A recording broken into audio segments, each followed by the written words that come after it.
Yeah, I'm about to. Do you want me to? I haven't started yet. Should I not?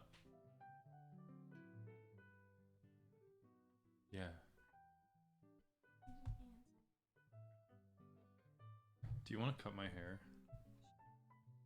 Yeah, okay. Oh. Yeah, I never go for shiny. What is natural finish? Matte is like Yeah. natural.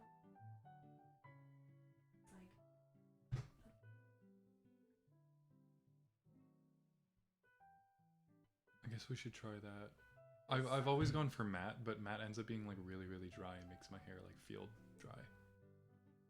Let's try natural. And then I don't need like super strong hold. Nor do I think I need strong. Like medium hold might be fine. I don't really know though because like I've only ever used like strong and super strong. I prefer waxes because they go longer. They last longer, I guess. By wax, or paste of some sort, right? So when I say cream, it's like it's not like a lotion that you. Right. They're still all gonna be firm. It's just like how much grit. Like a wax has a more waxy, like, you know. I mean, cream is just too loose for my tastes. Well, I mean, if the cream is stronger, hold. I don't really know. Okay, but you want medium. Yeah. And yes. okay, because you said you've only used high hold. I feel like I've only ever used like stronger, like really and strong. You don't like that? I mean, I think strong is fine, but super strong is. So medium or strong, and then some kind of. Yeah. And you don't really care what texture. Not particularly. I prefer something that isn't goopy. Unless it's like a gel. Yeah. These are gels. Okay, cool. Okay. That's it.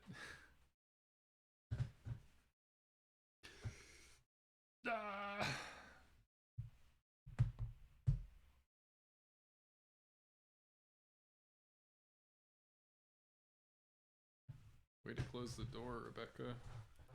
Nice job.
Hello. I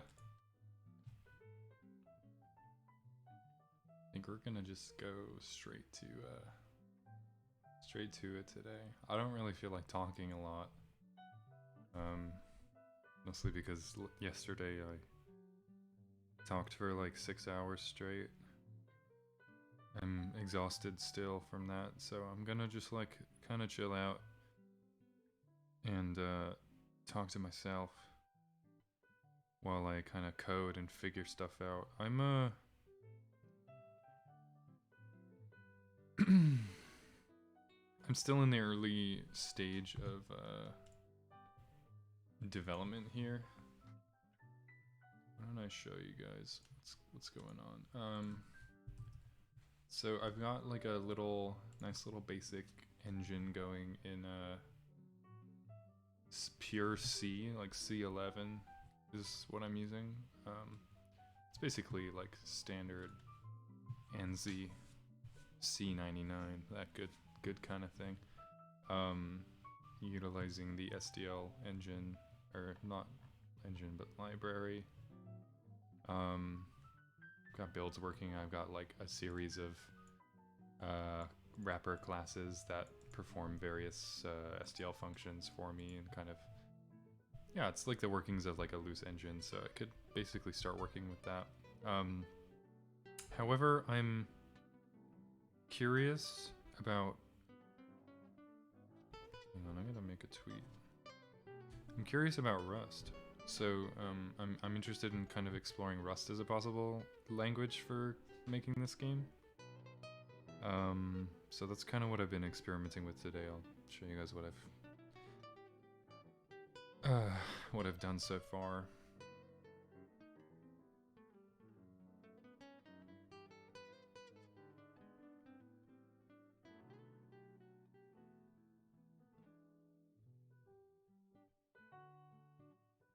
Let me just throw out a tweet.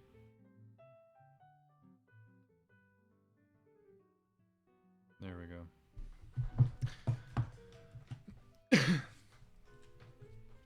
Bah.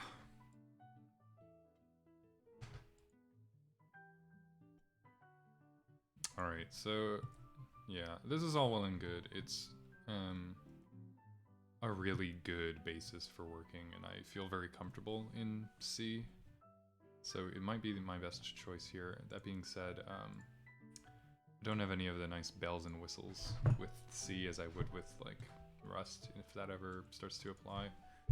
I also would be going forward without an ECS. I'm not sure if that would like hurt me in the future, mostly because like I'm kind of an idiot.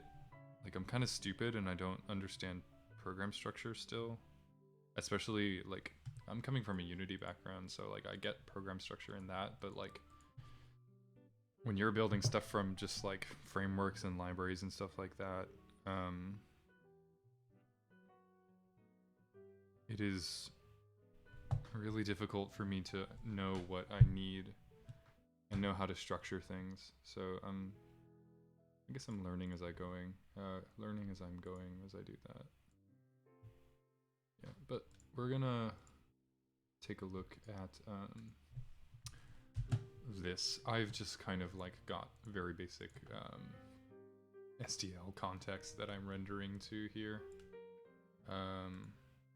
and loading a PNG file and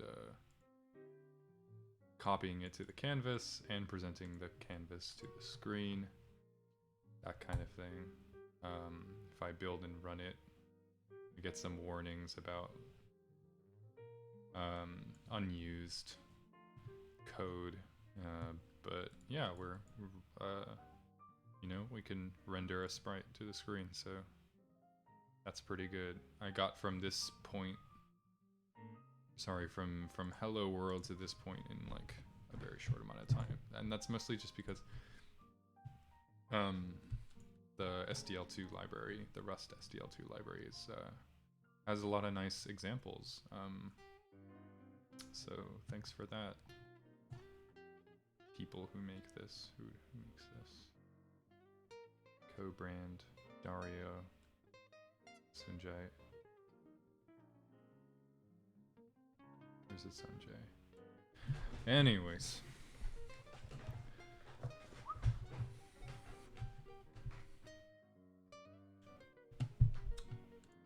Cool. So, let's see. What do we want to do next?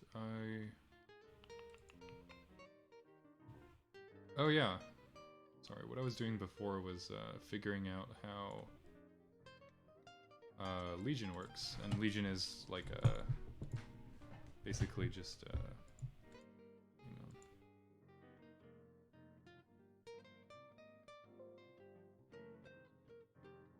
Legion is an ECS library. It's pretty nice. I don't know, and I heard it's pretty fast. I'm kind of using it because it is kind of branched off of the Amethyst engine, which is this kind of like pretty intense, large-scale project for a game engine. It's pretty cool.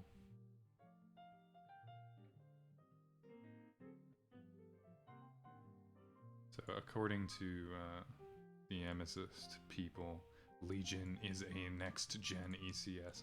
But like I said earlier, I'm a dumb idiot child, so I actually don't really know what ECS is or how to use it, at least like past a certain point, you know? So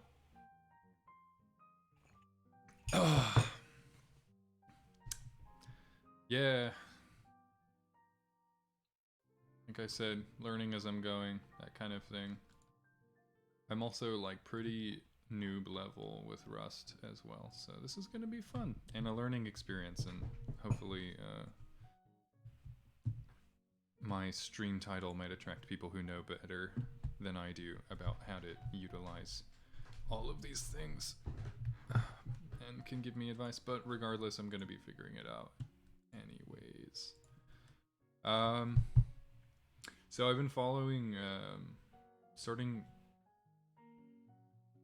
from this really, really nice and extremely, like, in-depth, detailed, and lengthy tutorial series by this guy who,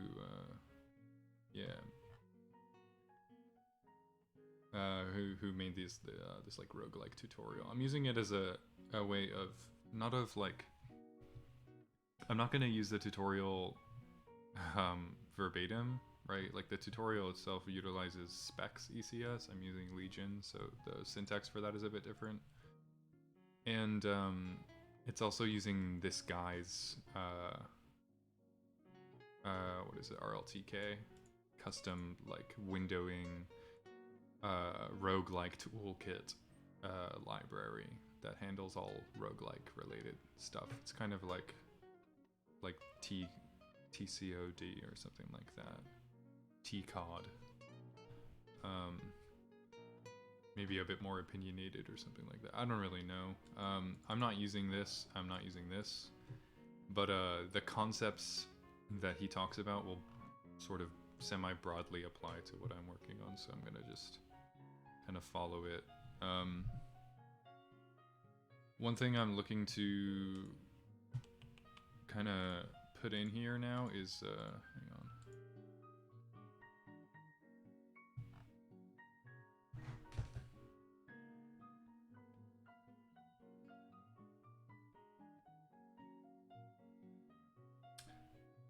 Basically what I'm looking to do here is basically take my, sorry, let me open it up again. Take my C code base and see how easy it is to port to Rust.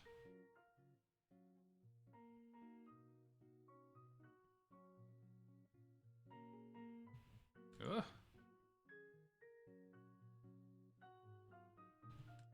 That kind of thing. There's kind of a lot in here, and I won't go into the details of like how it works and what it's all doing, but yeah, I guess we'll just try and figure it out as we go. I do want to figure out how he's gonna use the ECS system though, so I'm gonna read a bit about this really quick. So here he's talking about creating components in specs. The way components are created in Legion is a little bit different. It's you don't derive from a generic component derivative, whatever the heck that's called. You kind of do stock standard Rust derives based on how you want this to be, how you want this data to be, you know, treated. by the ECS, and so you can see here he's like starting to make all of these components, right?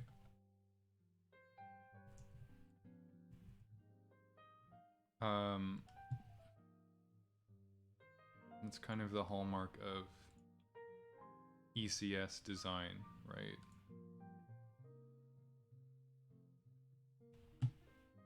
Ugh, that looks really bad.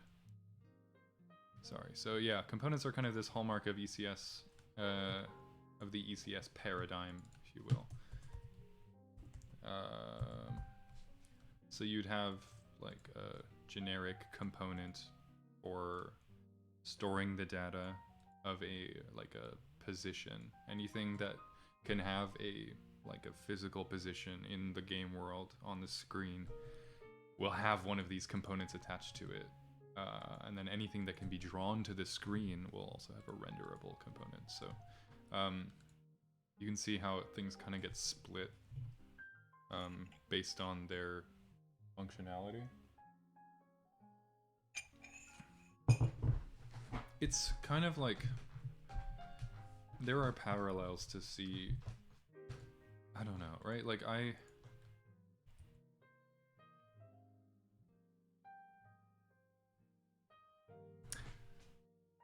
scratch that. Yeah, so what this guy's doing is he's got this renderable struct here that has 3 members. One is a glyph.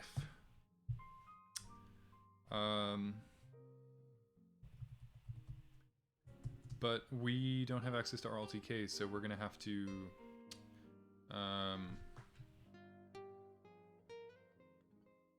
have some sort of image here, right?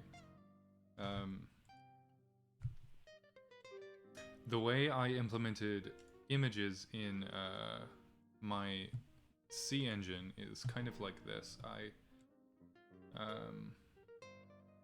I've got kind of two classes that handle this sort of thing. So we got texture. Texture is a type dev struct that has all of the data for like the SDL data, and it stores like the file path and just the base width and height of the whole image itself.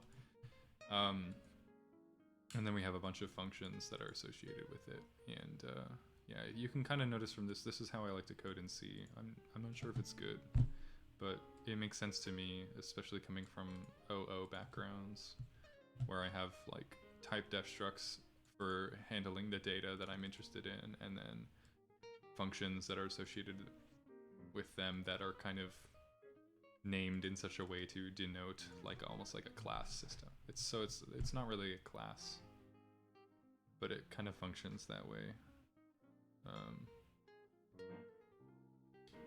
So we have texture.h, and then we also have sprite.h, and sprite is what most things will use, right? Like a font uses a sprite.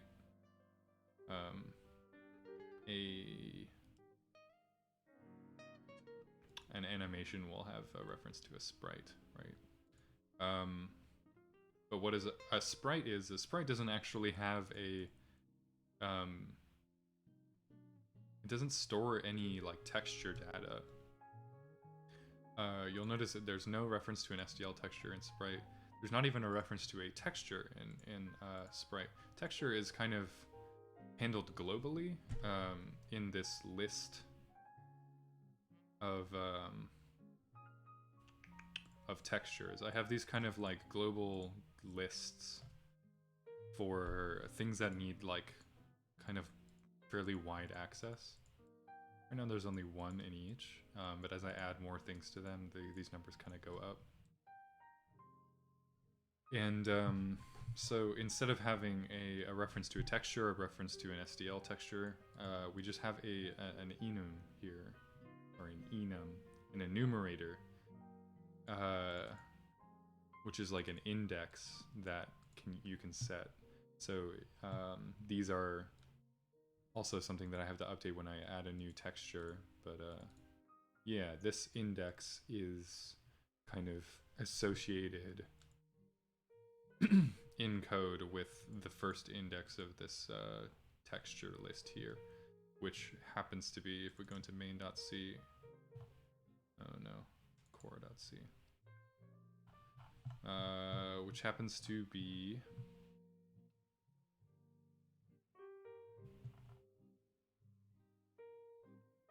where is it? Yeah, here's where I populate the lists. Happens to be this tileset.png, right? So that's kind of how it works loosely there.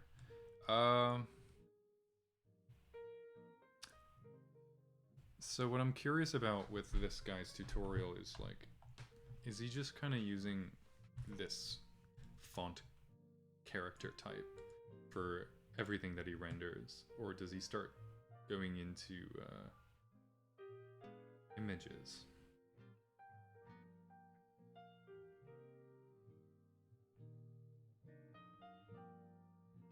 So let's just take a look.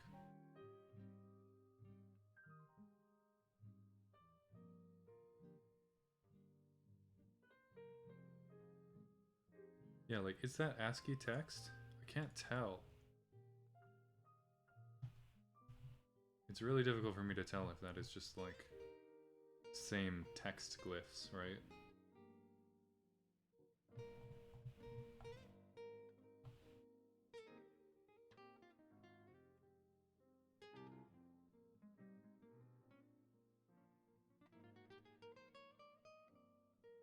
The problem that I'm running into is like, I don't want to render everything as text like this. And it's mostly because of how my game is focused on like my game isn't necessarily like a roguelike in function. It's not a console roguelike. Movement isn't like, there is a roguelike like grid, but movement isn't grid based in that you're like going from tile to tile to tile. It's kind of gradual movement based on where you click. So I also like the built-in capability for switching between like a tile set and a like an actual like graphical tile set and just ASCII characters, right? So yeah, in order to do that, it's probably best for me to just render everything as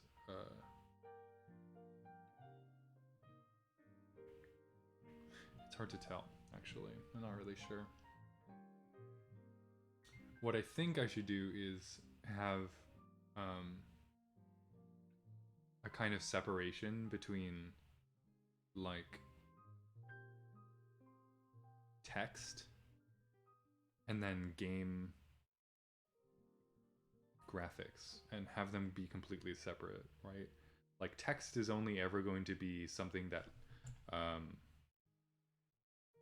performs like text is only ever going to be something that performs a lookup on just a regular ASCII lookup on a table, because I'm never going to want I don't think I'm ever going to want like text to be more than this, right?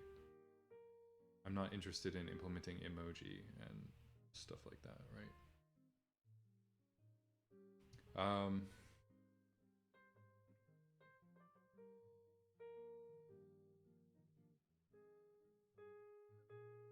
So here's my idea. Every renderable thing has, I guess, like with Rust it'll be like optional values for a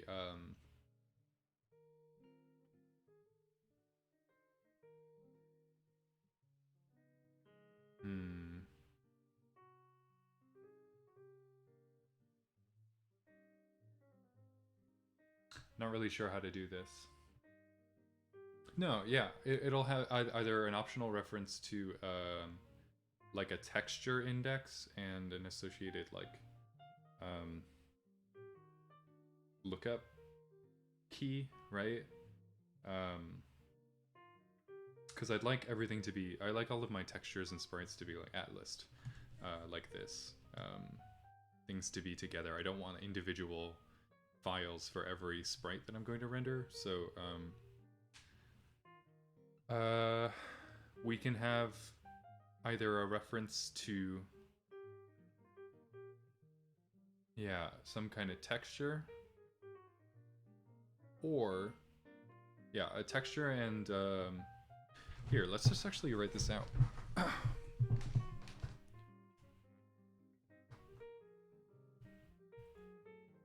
So, here's my idea. This is like the struct. Struct.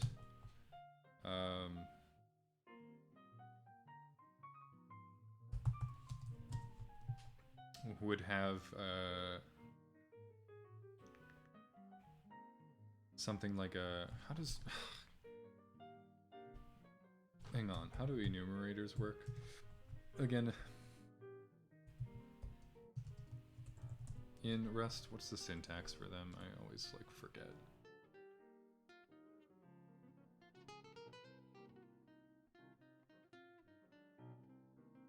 Okay. There we go. Structures, enums. There we go. Okay. Really? The syntax for this is just camel case? Oh, I guess that makes sense. Okay, yeah, I see that all over.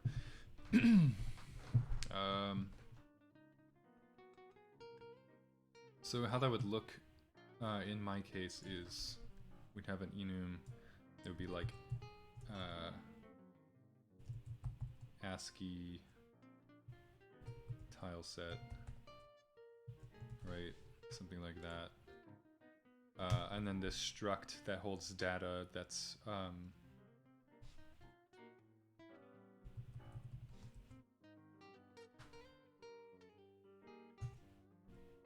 so there would be like a glyph, right?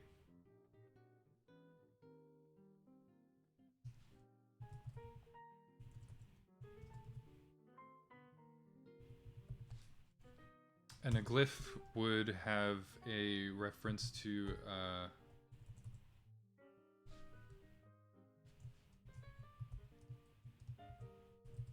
tileset index. So it would have a reference to, yeah, one of these tileset index values, and then basically just a generic 32-bit integer for the like the pixel coordinates, I32.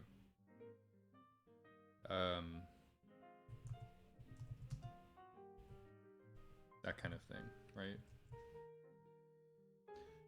Or it doesn't have to be like the pixel coordinates, because if we know automatically what the cell size is, we don't have to do it based on pixel coordinates, but instead by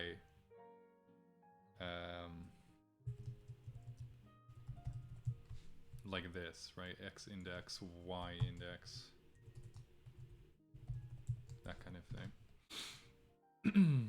So then in our renderable component, we would have a reference to a glyph, or an optional reference to a glyph, like so, right?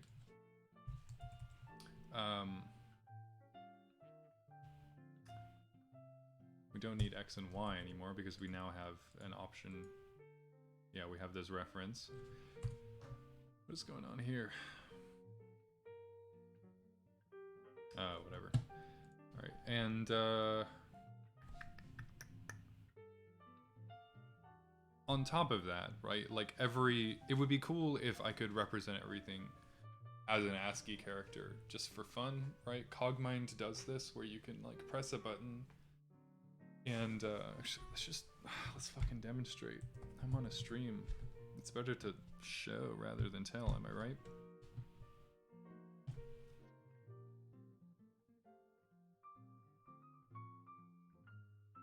So while we're waiting for that to load, our renderable component would have a glyph. It would also have a ASCII character, which is another optional reference to literally like what is character? Okay, we do have char. There. So it's an optional character, basically. And so when we are choosing to render the game by the ASCII tileset, it will scan every renderable component, check to see if it has this value set. If it does, hallelujah, we then do a lookup into the font and render the the correct ASCII font from that. No matter what, both of these are going to be utilizing like textures, right? Like SDL textures to render. They'll just be kind of operating on different systems. There'll be different structures for rendering ASCII characters as opposed to rendering glyphs, right?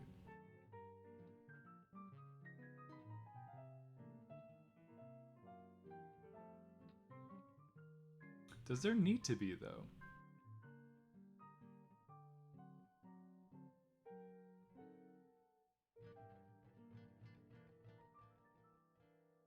I don't know. Anyways, that's basically what I mean here.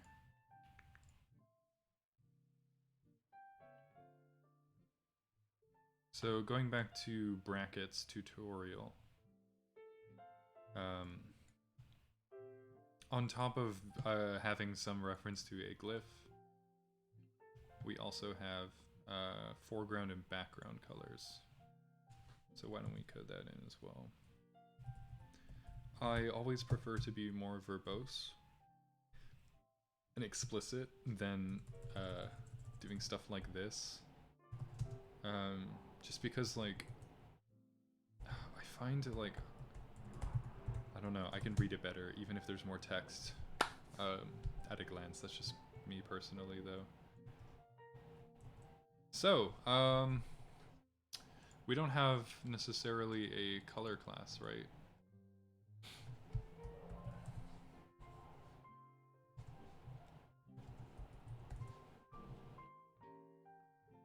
Oh my gosh, come on. Oh, do we? We do. Okay, this is really nice. Oh no, this is a crate. Okay.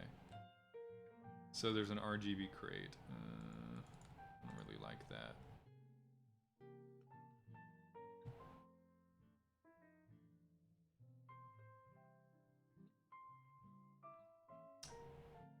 Are there SDL colors in this?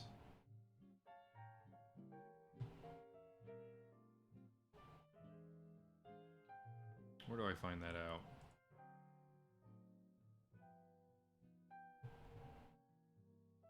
Here.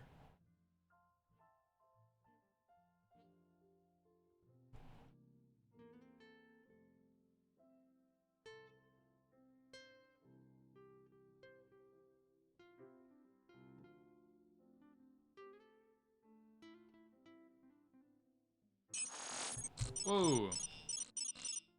That's really loud.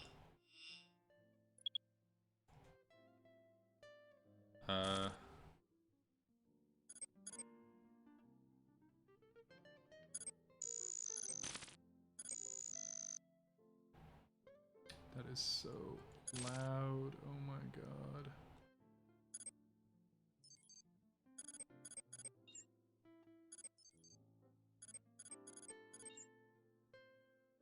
Anyways, can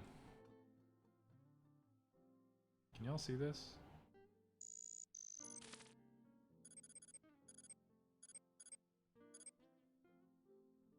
Does this give the option to change resize the window? No, it does not. Anyways. Alright, it looks like it's appearing. Okay. So, what Cogmine does is, it's got, check this out. this kind of generic game window that always renders one of two things, either like the graphical tile set, or ASCII, right? I'm pretty sure that ASCII is using the exact same like rendering system, and they just literally like switch tile sets. However, whatever is being used to render text in the interface is completely different, and doesn't operate on the same exact thing. So there's this kind of separation between UI elements and graphical elements, where UI elements are pretty much always going to be like always going to be using just like probably some kind of bitmap, like ASCII tileset lookup kind of thing. These are definitely not TTF fonts. They render really nicely, that kind of thing. They're definitely just like sprite lookups. So yeah, we're going for something like that. Anyways.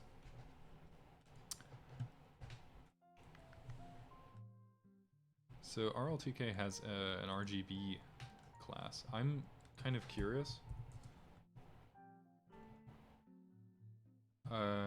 what that is. So I'm gonna take a look at brackets color class. Let's look at the class itself and see what it does. It's basically, wow. Okay, so it's actually really cool. It's a bunch of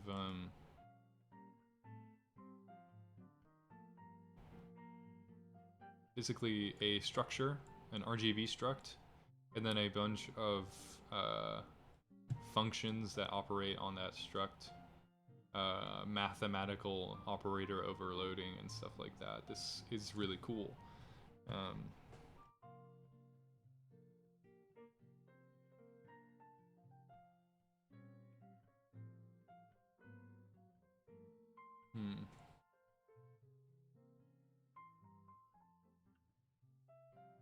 So why don't we, I don't know, we could do something like this, right? And instead of like pulling in another crate to use in our cargo toml file here, pulling in another crate to use in our project, just to handle RGB colors and stuff like that, and associated operations. Let's just make our own, right? We can roll our own and add functions to it as we deem necessary, right? Because you might, I don't know, like when you're building a game in a sort of like from scratch-ish way, you always have this option of like pulling in a library or rolling something on your own. And you really gotta judge like what's gonna save you time versus what's gonna just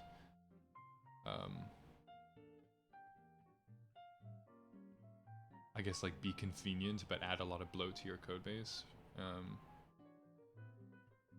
So in this case, I think like just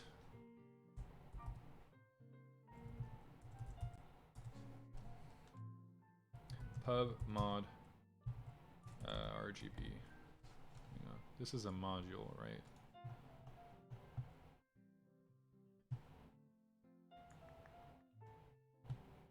Maybe not.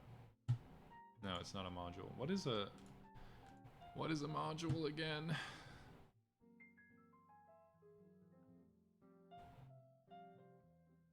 Modules. So a module is a bunch of functions, not necessarily a bunch of structs, or a struct type and then a bunch of functions on that struct. So what we can do instead, let's not call it a module, let's call it a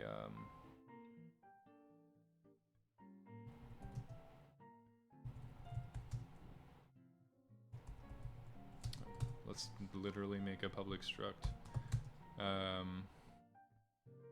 R is a, I'm assuming like a 32-bit integer value between 0 and 255. right?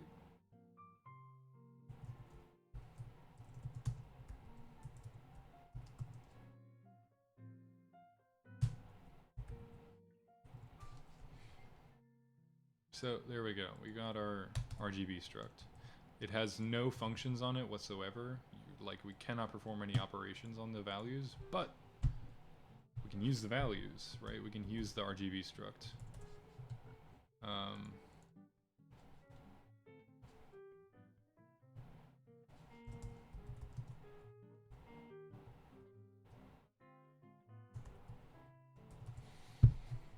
do I do this? Crate dot RGB? No? How do I make this work?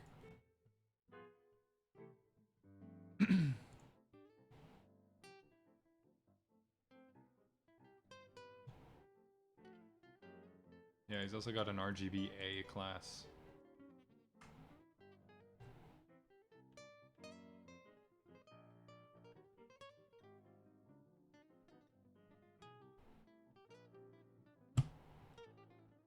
It might be helpful to look at the RGBA class instead.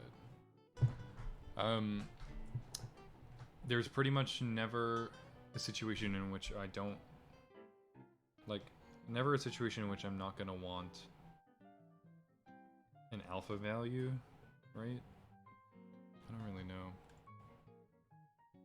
Let's keep them both open, but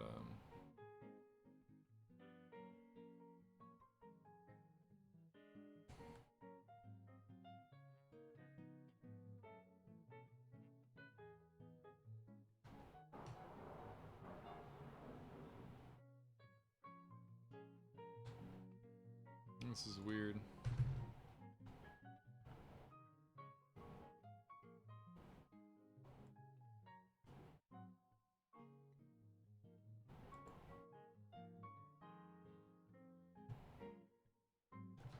How do I just, like, use something that I've made? I made this a public struct, right? So...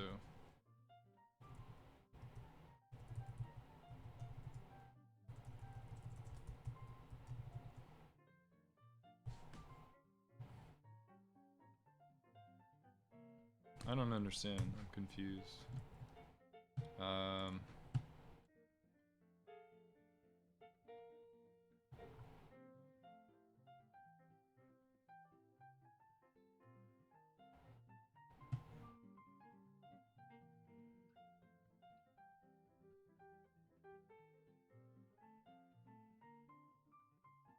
Oh! I think I need a mod RS file, right?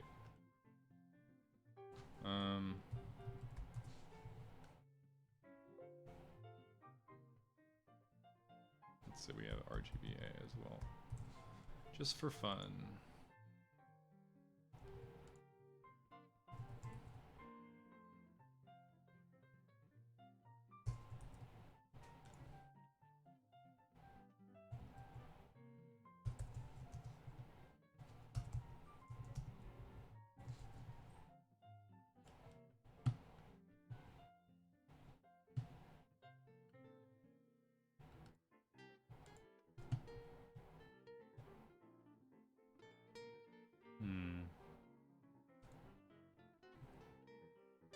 Actually, I'm going to change these to 32-bit float values. And that is because...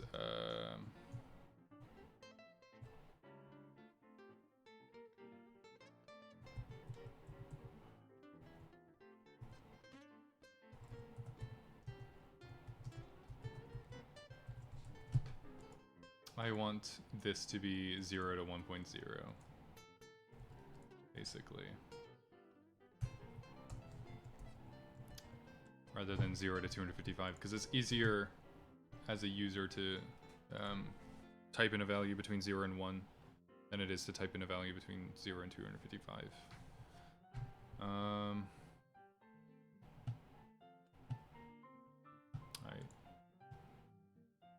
But the question becomes, how do I use it? And I think I'll find the answer here. There's got to be some kind of, like, He's got a lib.rs, right?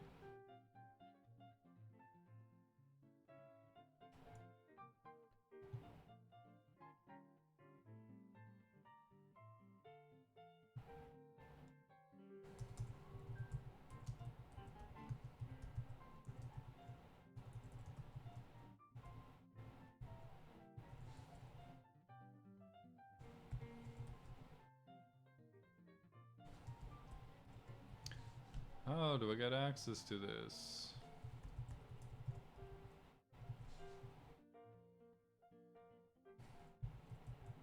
mod.rs, I don't know, pub struct RGB. Is that how it works?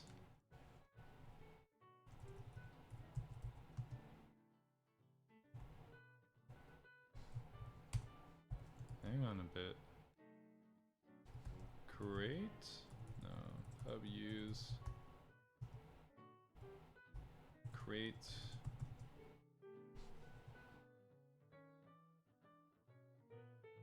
I don't get it.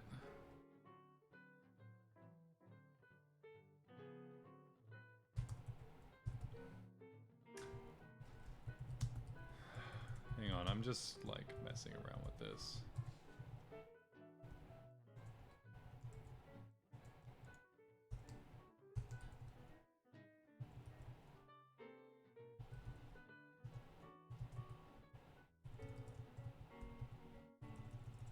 Pub hues, create color. How does this work? How do modules work?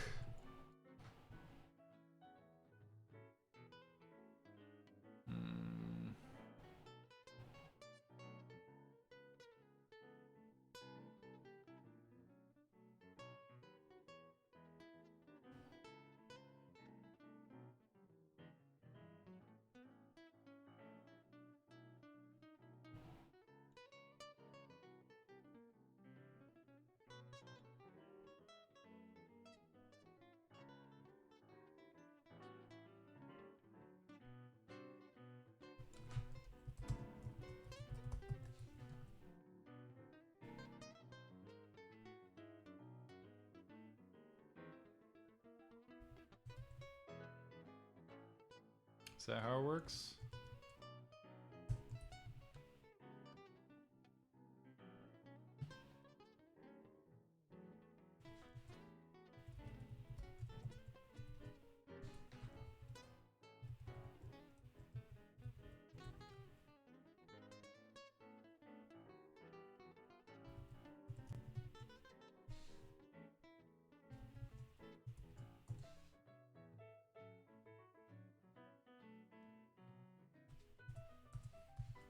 Use color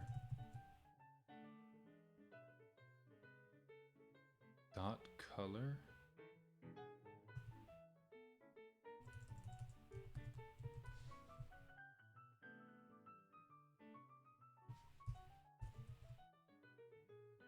This is not making sense to me. I'm kind of confused.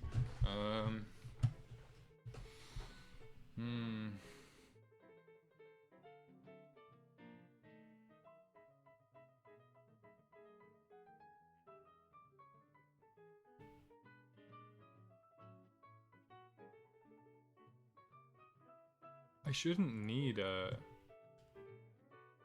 module for color here.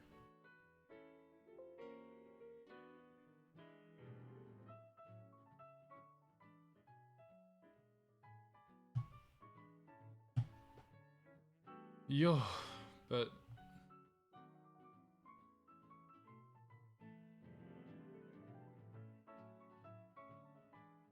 all right, I'll figure this out another time. For now, let's literally just put him in main.rs. Yeah. I don't really care right now.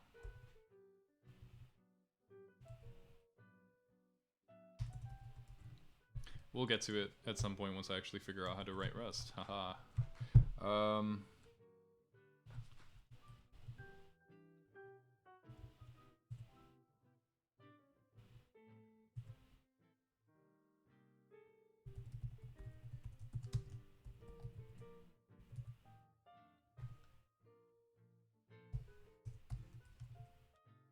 gosh. Alright, cool.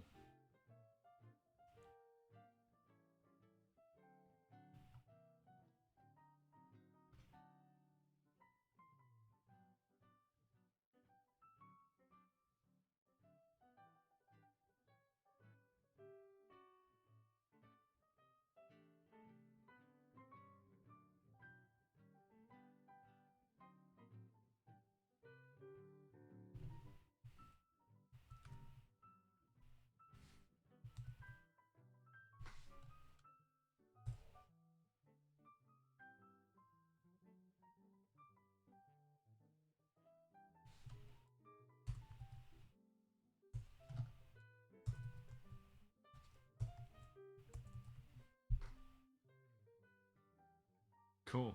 Alright, whatever.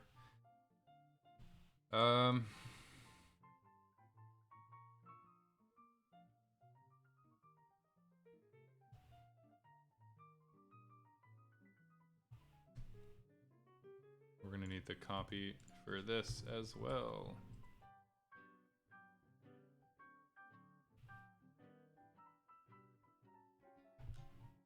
Lol.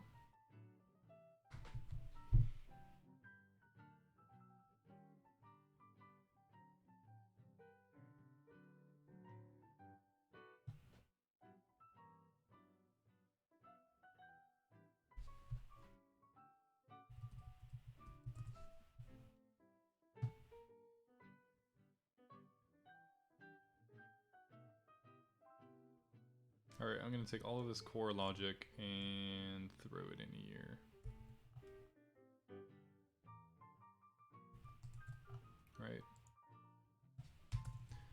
What we're gonna do is take all of this SDL stuff, put it in core for now.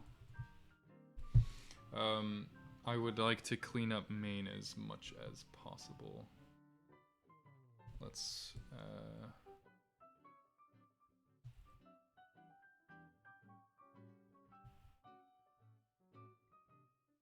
just take all of this stuff and put it in core.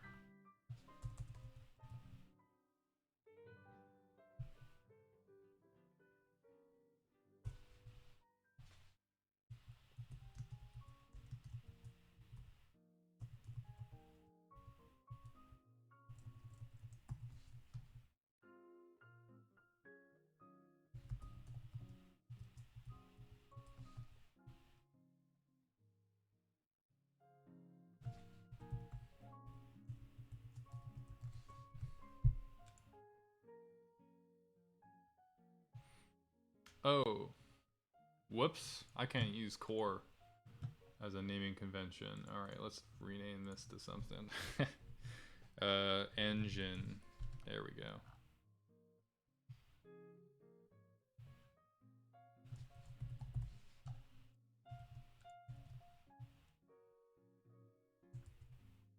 Cool.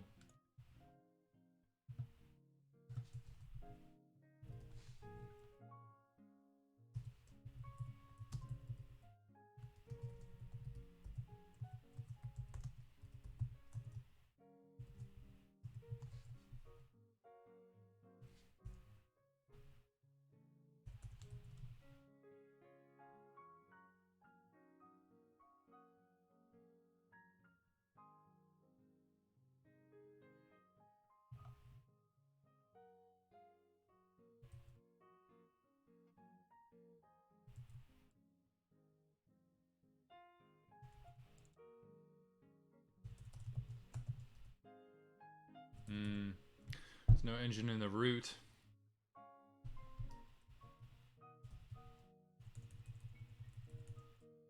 I have no idea what I'm doing. No idea. That's really weird, man. Sorry, I gotta like I have to learn this every single time I return to Rust. It's just like how to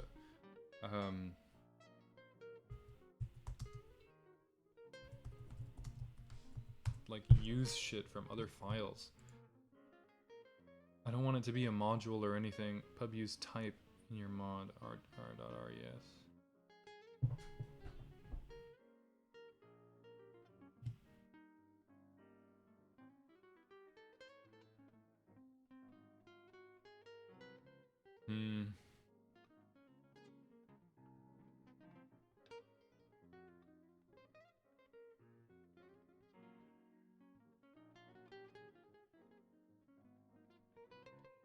No, it's weird.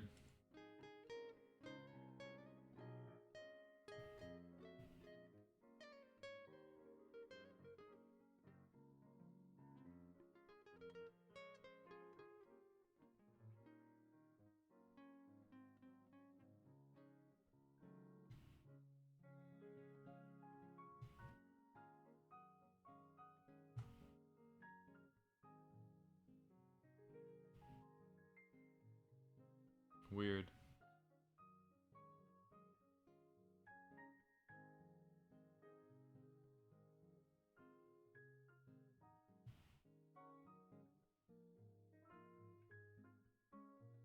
Oh, what? So everything in another file is like a module? Mod engine. And then,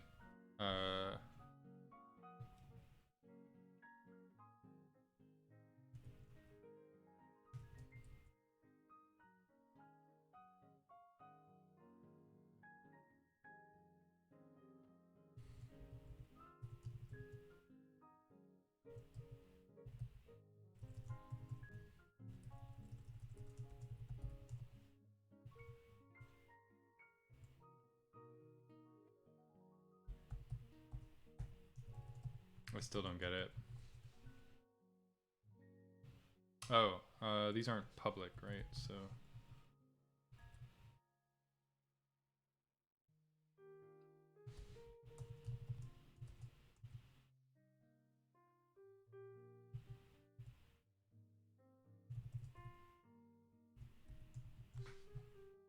And this is not a public function, so.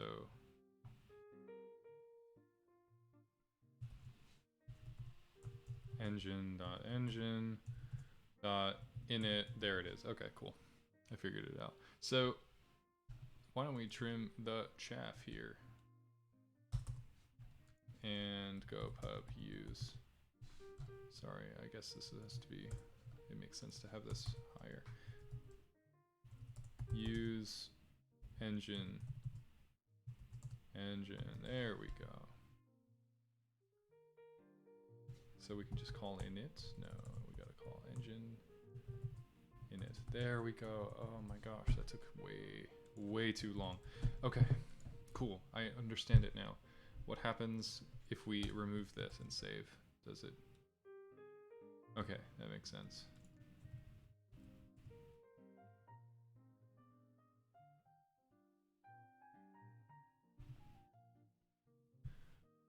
Oh, this is really weird.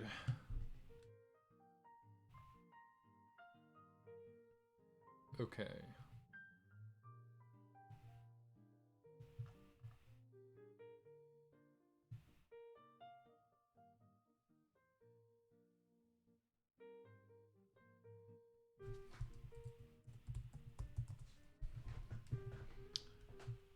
Color might have a lot more going on with it. Actually, can I take a look at...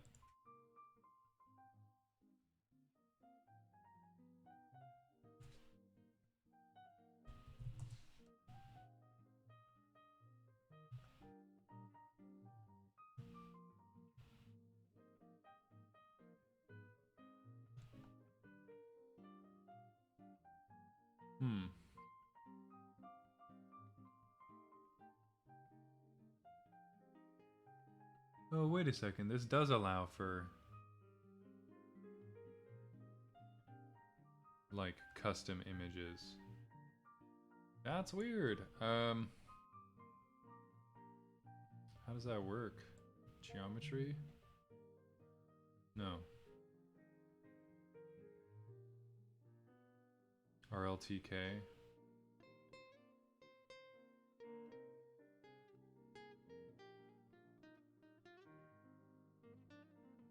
Field of view.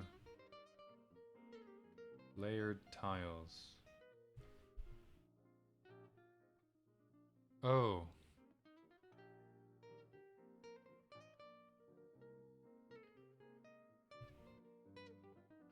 This is really useful.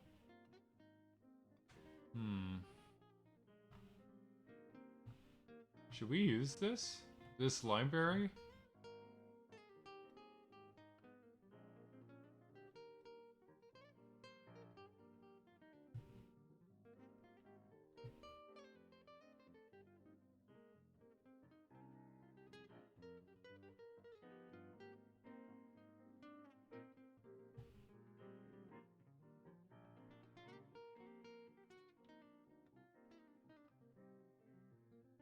Wow.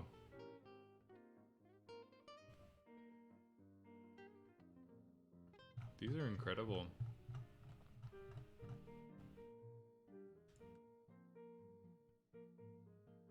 How does this actually render stuff? Like, using specs.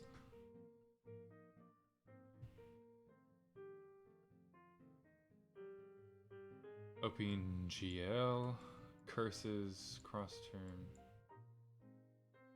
and then amethysts, Vulkan, and metal engines for rendering stuff.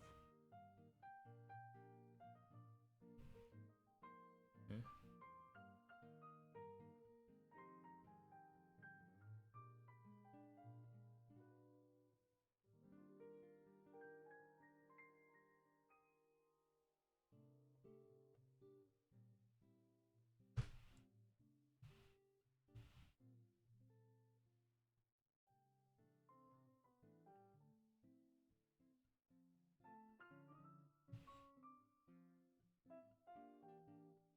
Okay. Bracket dash lib.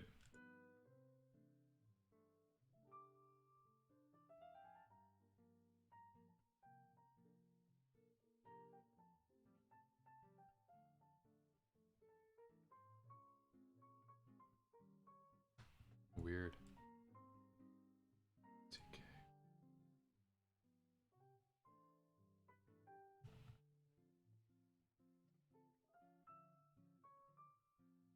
I see, bracket lib. What is bracket lib? This is bracket lib. That's strange.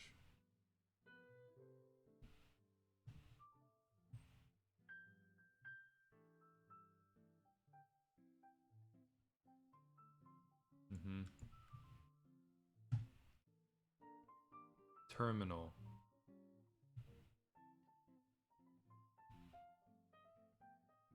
Optional tile graphic support and layers.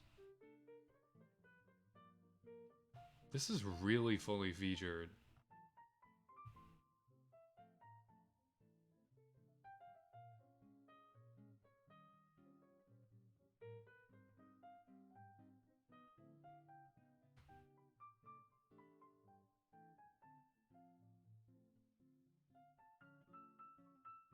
This looks incredibly useful.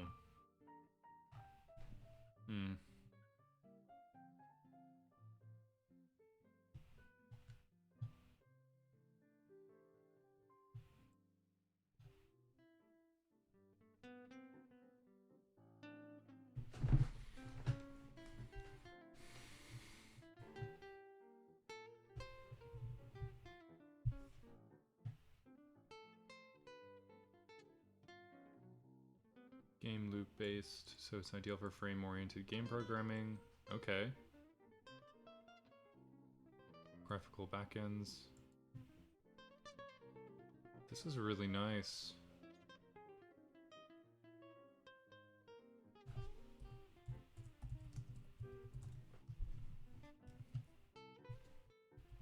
I mean, what would be the difference between this and T-code?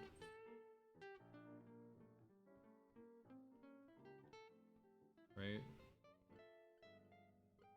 A lot of stuff with the T-code is not ported yet. That's why.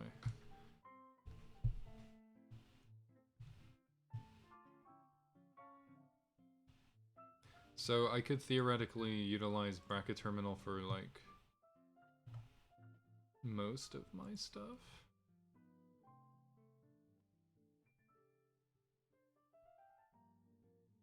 Last commit was on August 3rd. Is this abandoned or no? What's this guy working on?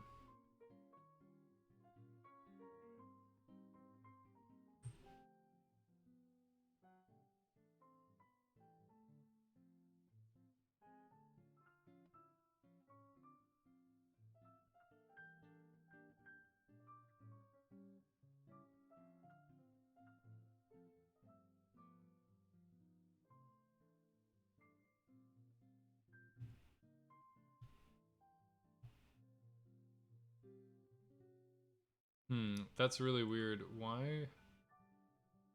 Oh, that's on master. There are others.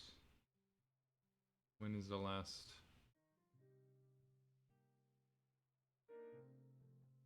Hmm.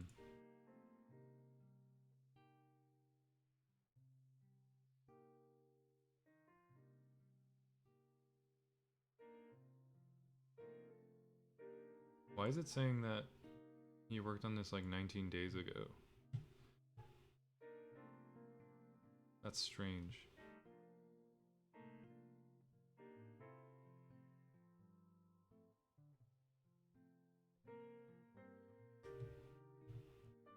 This is cool.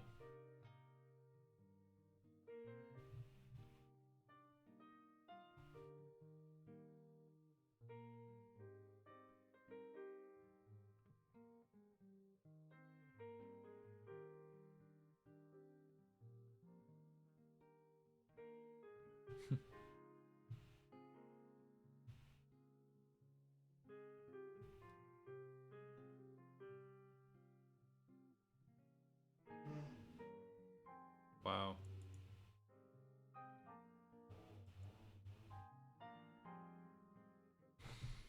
Yeah, alright.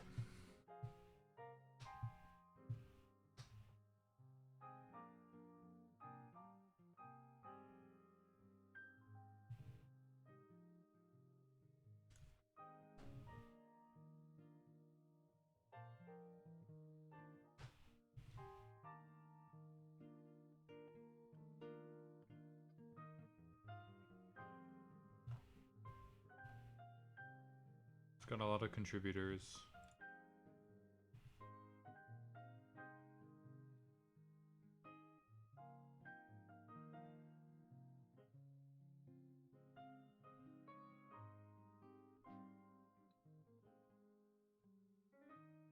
Hmm.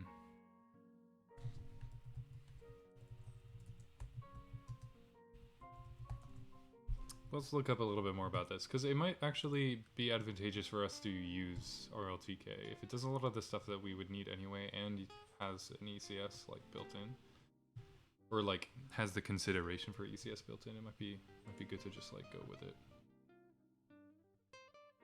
Yep, I plan to add it once the bracket thinks it's far enough along. Oh, what? Oh, okay.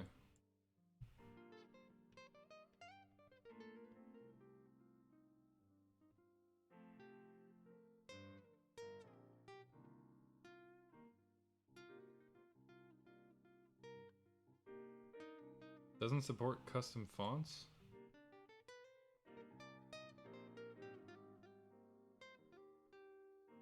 That's weird.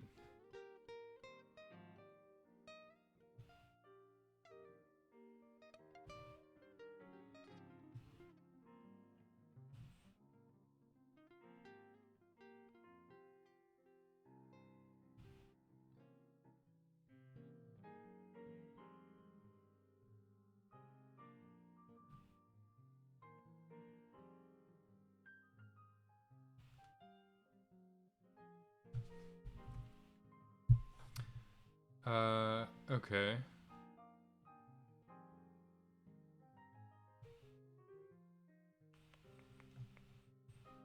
Okay, so you can build with a custom font of your own.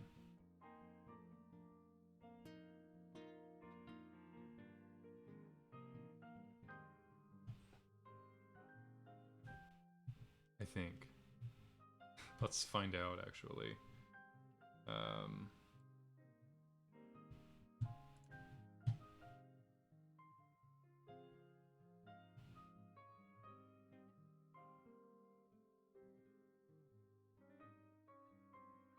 Would it be in here?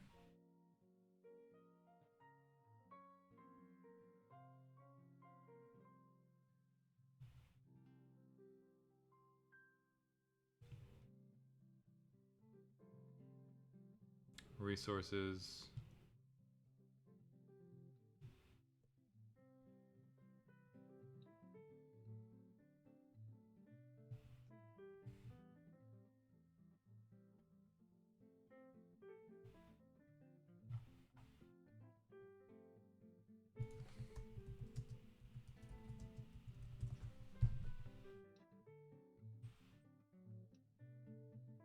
There's no way this like requires the use of certain fonts.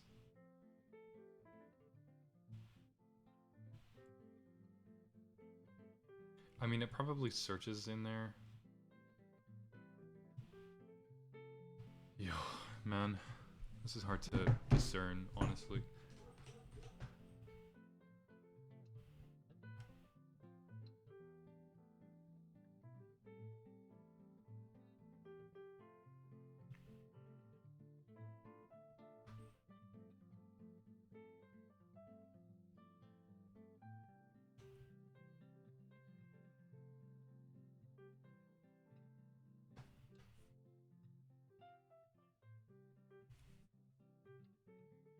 Hmm.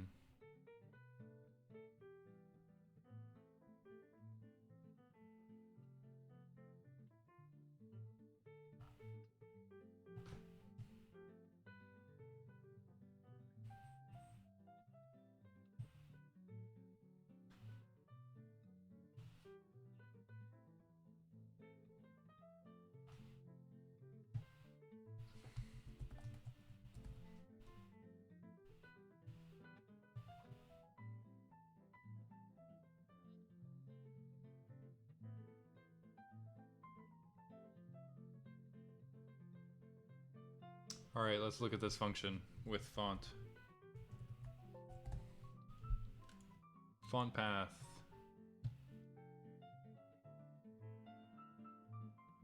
Builder font. Font path to string dimensions. Okay, so we need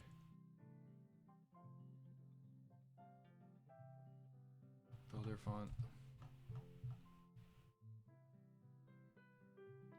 Oh, there it is. So it creates a builder font, it's got a path, it's got dimensions, it's got a specific background.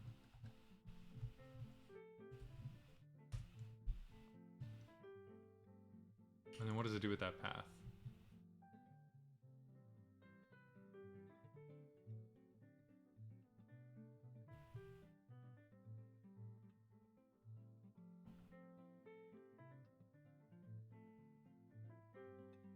The font BG.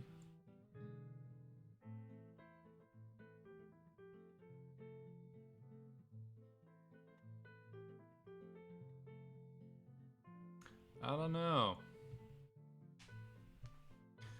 Man, it's so hard to tell, like, if libraries are what you need, or if they're good for you. And suit your purposes. It looks like if I want to even use RLTK in the first place, bracket. Look at this. I'm kind of confined to using specs. That sucks.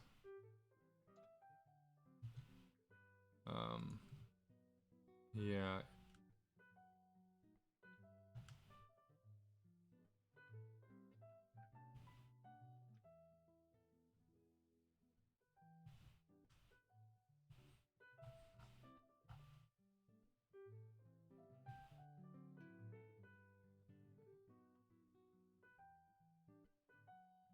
But it might be really useful. I don't know.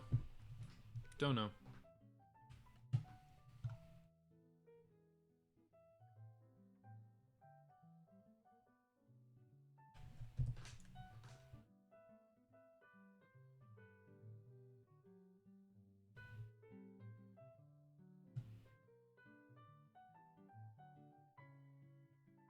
How does it go about doing this?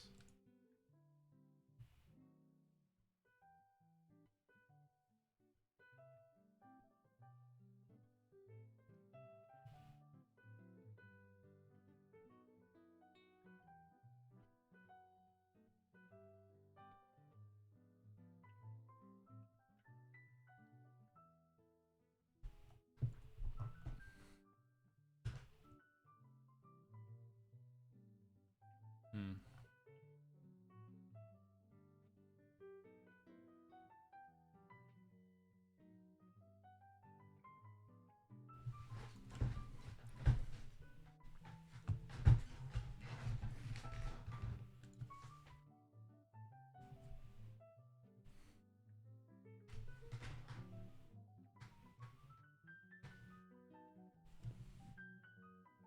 You know what?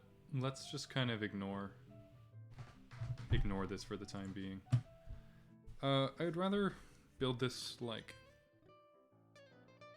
kind of with my own ideas of like how it should be structured and stuff. I don't want to be too confined to how stuff does, you know, he does it in this stuff. That being said, if there's a lot of concepts covered here, like concepts that pertain to roguelikes that I'm interested in.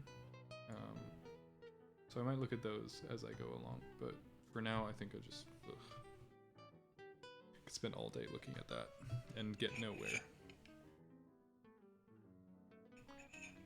Alright. In about half an hour I'll probably just start playing a game as well.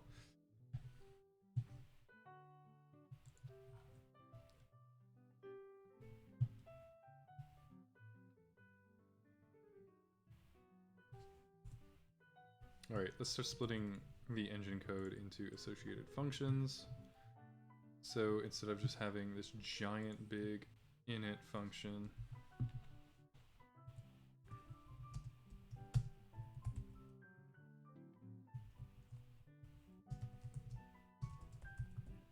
so this will be a result. Oh my gosh. Load will return a result. What load is going to do is it's going to handle all of the...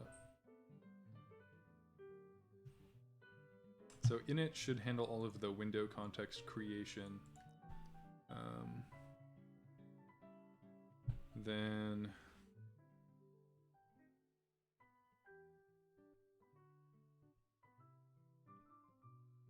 That's weird. Why is that outside of the loop?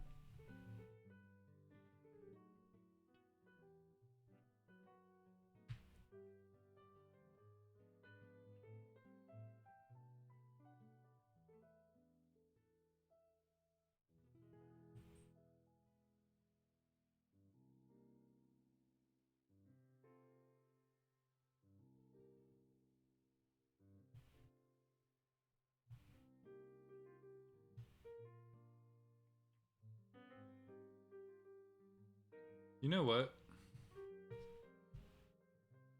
Because I'm such an idiot, I'm gonna go back on what I said. I think... Let's think about this a little bit. Is it possible that...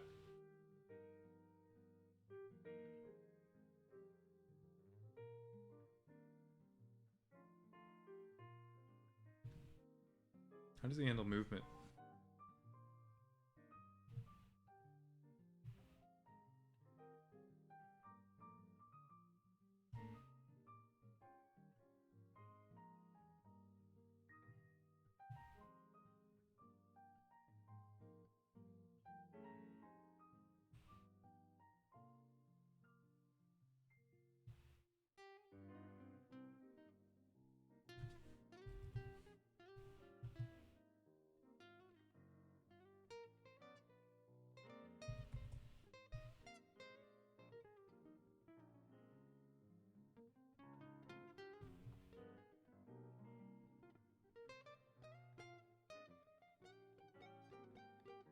Ah, look at this. Mouse support, huh?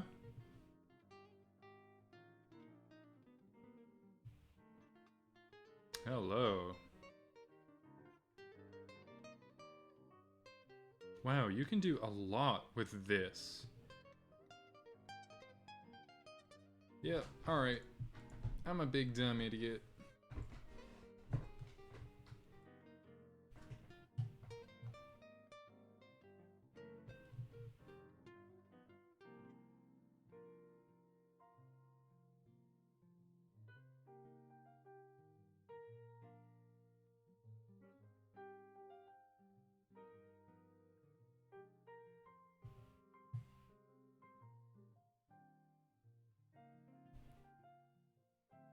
I really like how clean Legion is, so I'm gonna see if I can get away with importing RLTK and using Legion instead of specs in this, and then just dealing with whatever differences they have. Pretty sure like on a functional level they might not have many. Alright.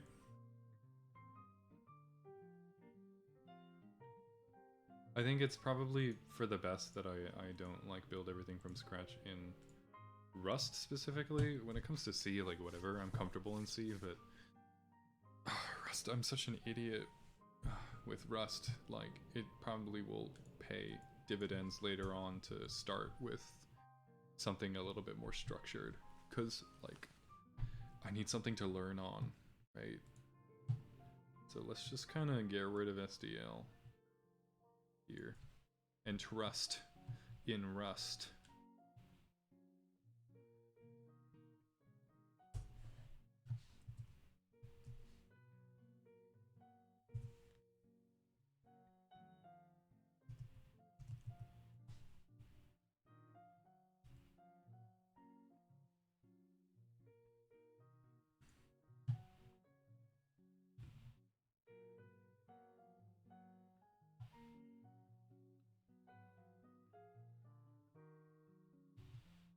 So what do I use? Bracket lib or...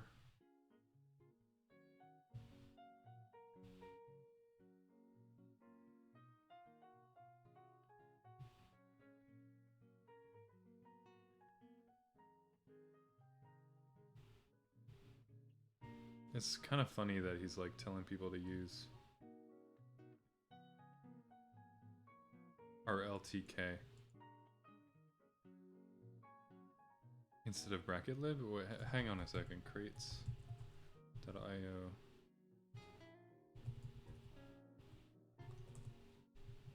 Yeah, bracket lib is right here.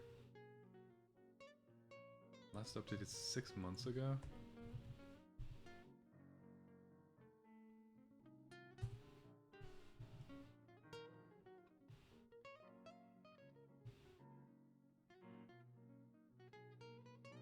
So RLTK-RS is now a wrapper for bracket lib. It maps all namespaces to work with older RLTK and RLTK prelude namespaces, including renaming bterm builder for you. The roguelike tutorial compiles unchanged with it.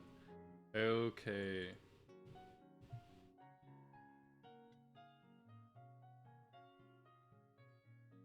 Yeah, sure. I much prefer typing in RLTK anyways, other than, as opposed to,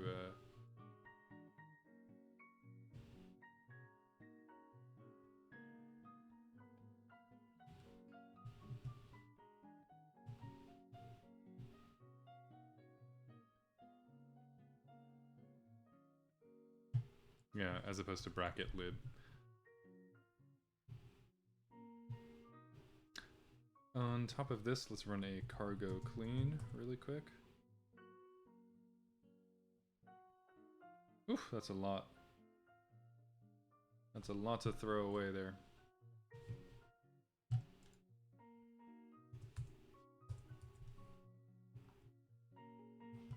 So, let's see.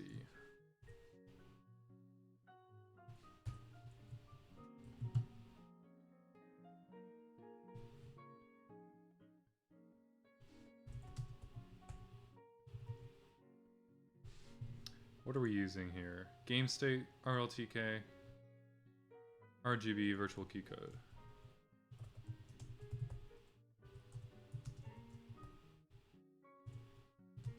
I forgot. It's hard for me to like remember. RGB, virtual key code.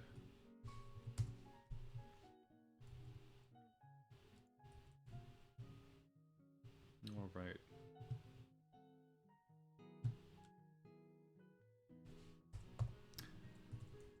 So what we'll do is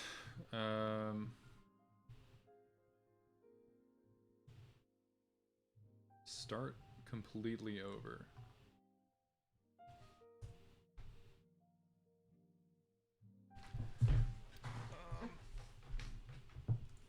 I really think the engine is going to need to be in its own folder.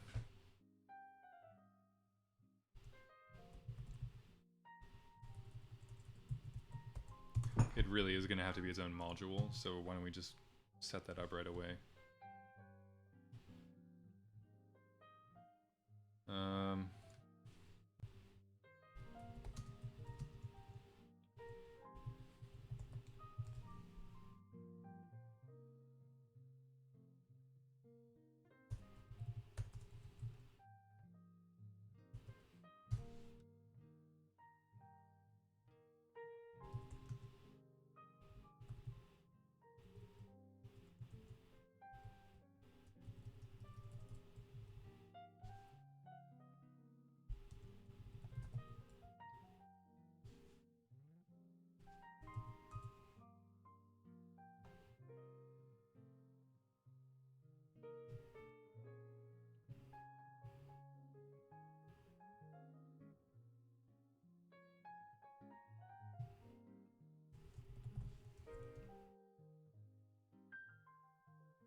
That's weird.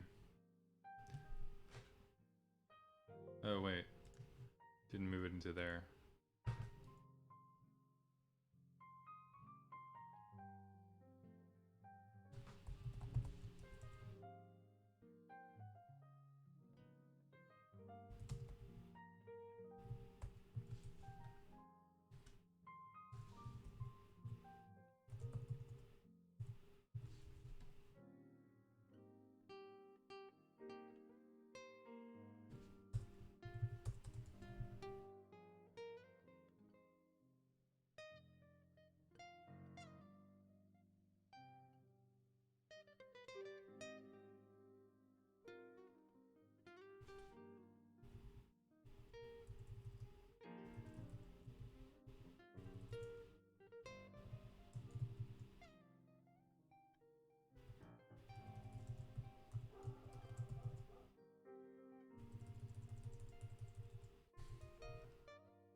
All right.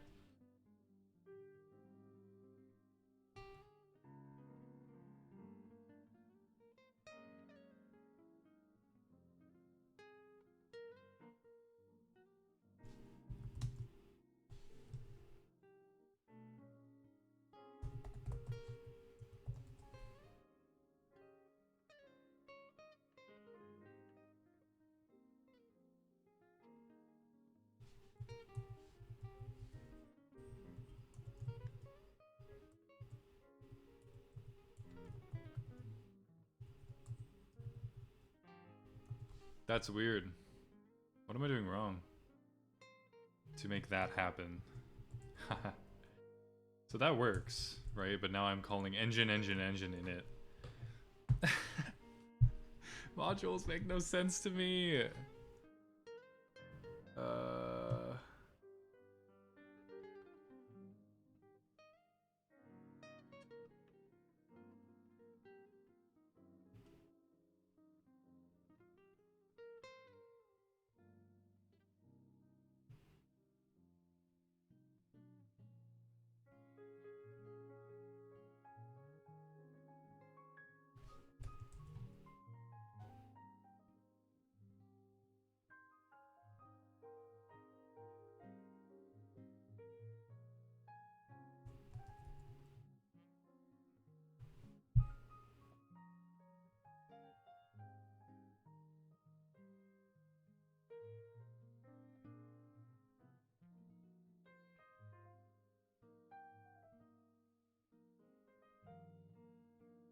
I see.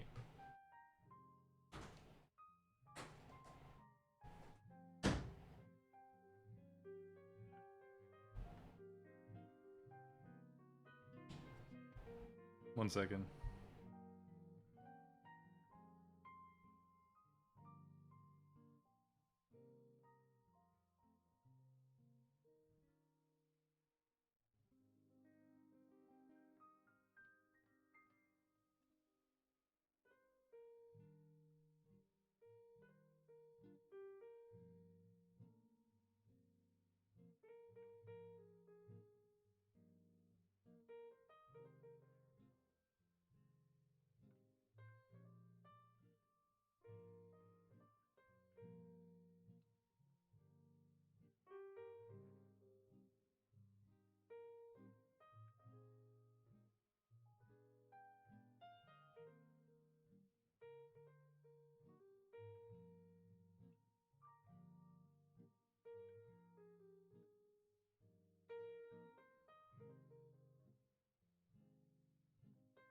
One second, hang on. Ugh.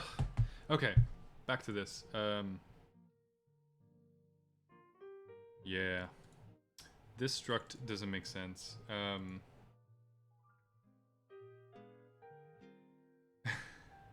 So I'm figuring out how modules work, like... and, I really just, like...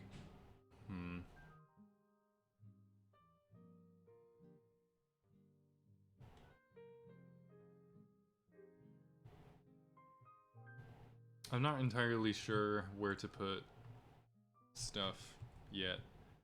So if I'm guessing correctly about this, like what if I just threw this into here, for example, got rid of engine.rs, just had a mod.rs.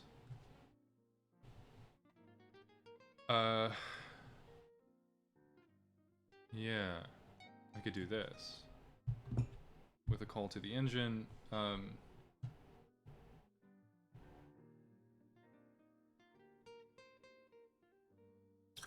might need to fill this with stuff. Oh, yeah. Also, this is full of SDL nonsense. So let's get rid of most of this. Hang on. And just think about it for a sec.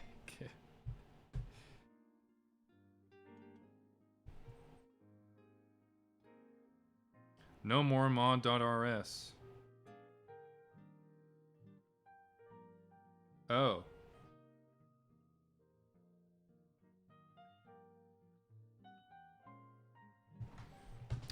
Oh.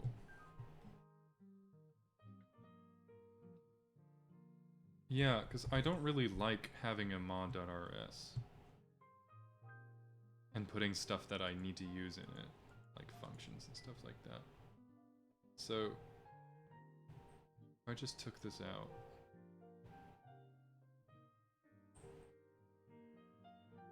For now, I mean, I could just use this.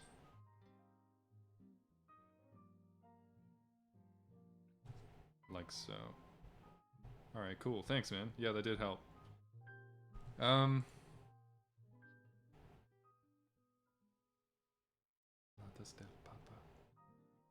Yeah, alright, cool. It's kind of like inconsequential that I'm doing this here right now. I might actually just want to... I prefer to keep my main.rs like as clean as possible. Usually. So why don't we just start poking at things in here. This is fine for now, I guess. If I really want to, I can just go use engine.engine, and then we can just go engine.init. And that's much cleaner. Or I like it more. So we'd want to do engine init. Theoretically, right? Like, load. What else we got in here? Does Rust let me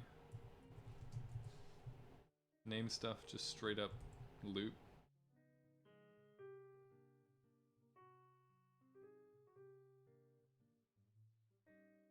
Oh, weird. I can escape used keywords? It doesn't matter. That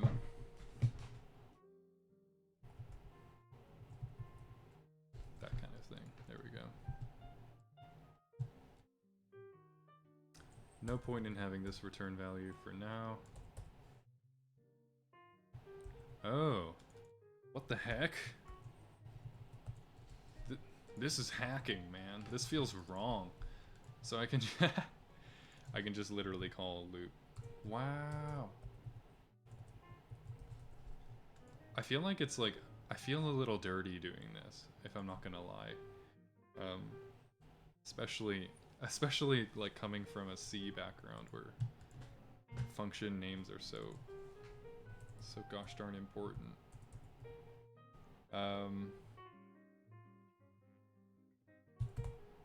So I think game loop is fine.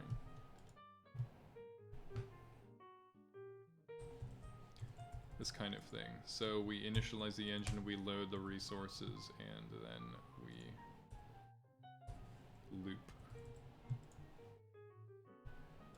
These might return optional, you know, error values, but for now I'm just kind of focused on getting the bare bones kind of in here.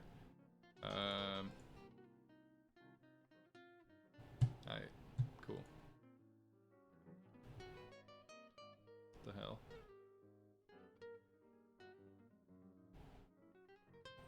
Why is this? There we go. Whew.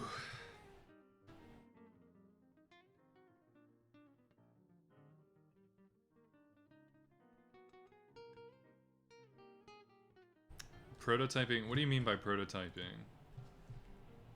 That word means like 5 different things in different contexts.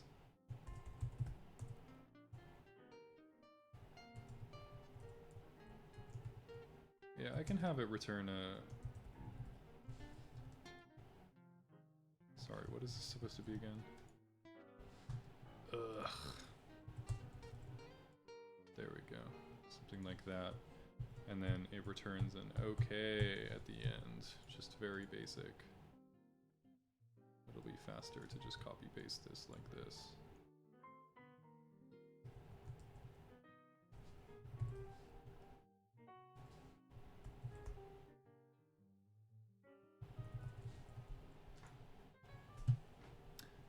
Voila!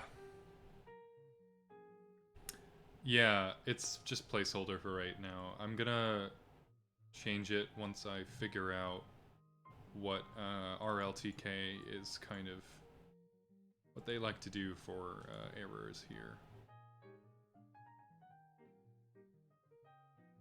Oh god.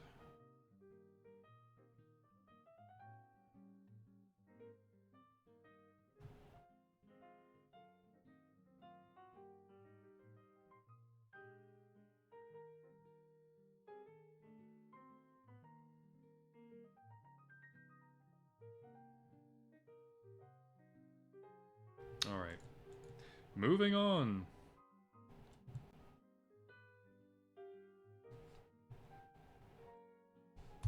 Let's start building our structs.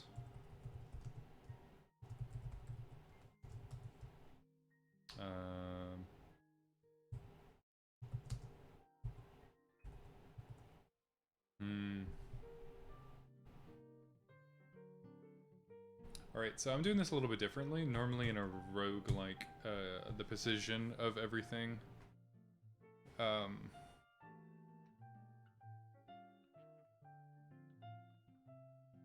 will be represented as like an X and Y index, because everything is on a grid, right?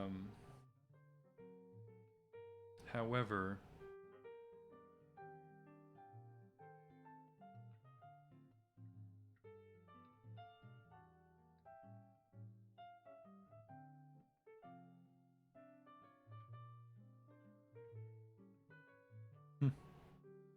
anyhow,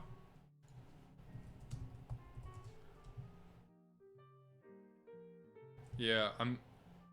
Oh, what?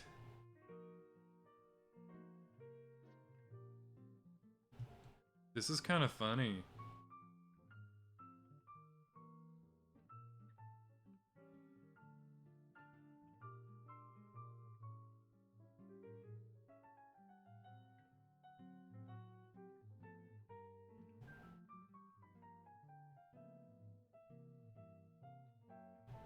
I'm a little wary at the beginning of just like adding on libraries unless I like feel like I really need them. Just for now, like I'm gonna focus on this. So one of the things that is always present in a roguelike is just this like integer-based position data.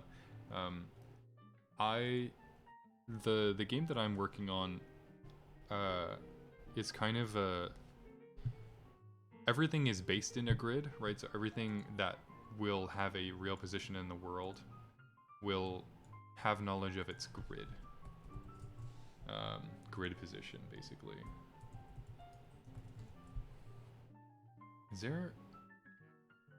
Does RLTK implement some form of like vector to value?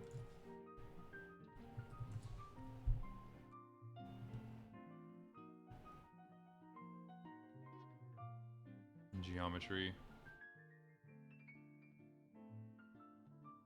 Like a point value. That's what it's got. Okay. The problem is that I want entities to be able to kind of sit anywhere on the screen, like not just be tethered to... well...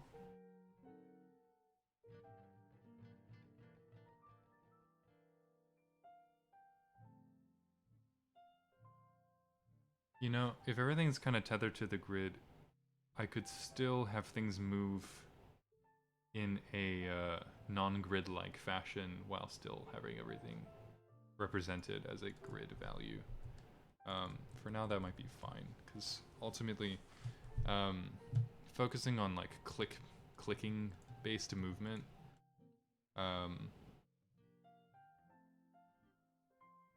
whenever you click on a space, it's still going to kind of calculate that space as like a grid position that is going to be an integer value, and when something moves into that position, it's definitely not going to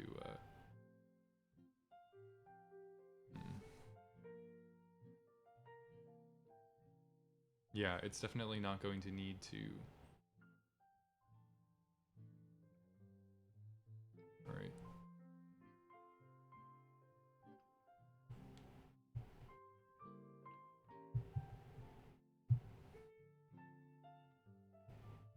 The Rust standard library is known for being thin? Yeah. Rust is really big to me. And that's, I only say that because, like, I mean, I've worked in larger languages like C# in the past and C++, but the last year or so I've been coding almost exclusively in C, in like ANSI C, so that spec is like something you can hold entirely in your head. It's so small. So I'm very used to not needing much. Anyhow might be useful though. Especially if, yeah.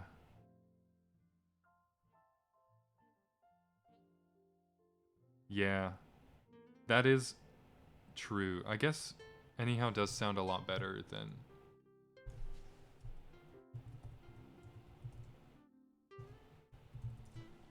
It does sound a lot better than wrapping errors in a box.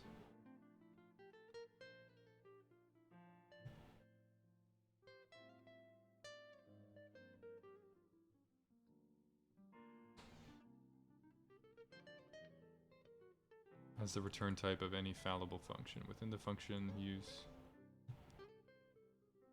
I see.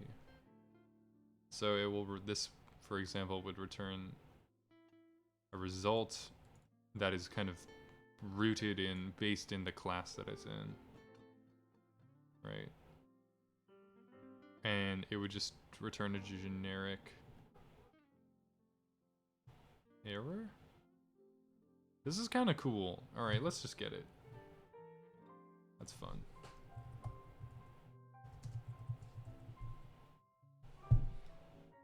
Alright.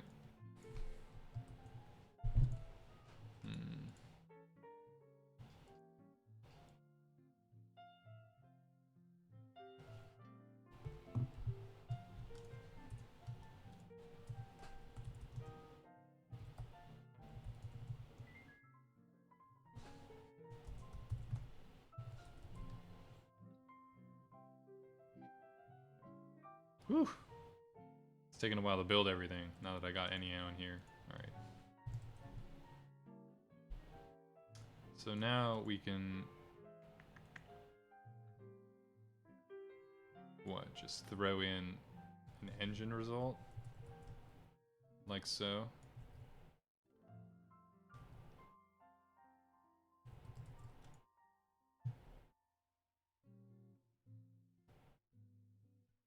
And I can do the same into main?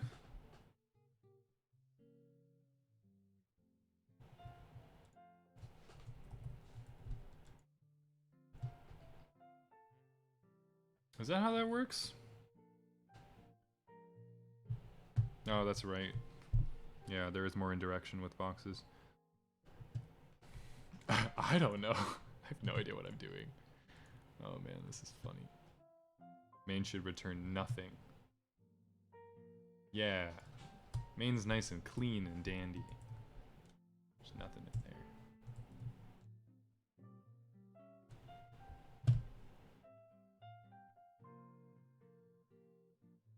Eh? I see what you mean. Okay. Unfortunately, we don't have anything.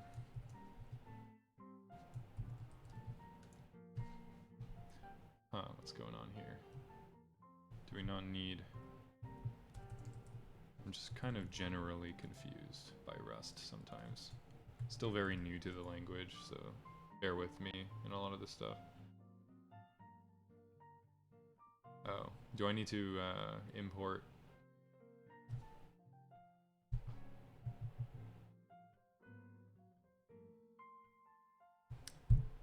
Do I need to have use anyhow result in here as well?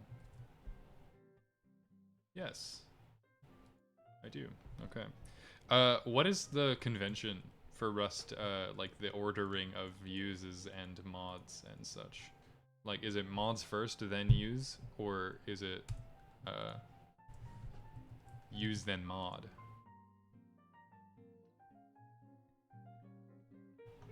Let's look at Legion, see what they do.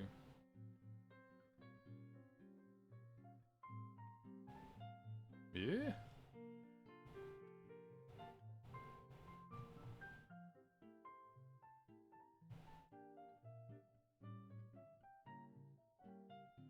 Use.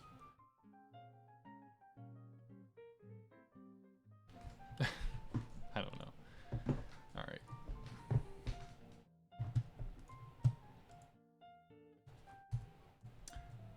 For this, we're gonna derive from component.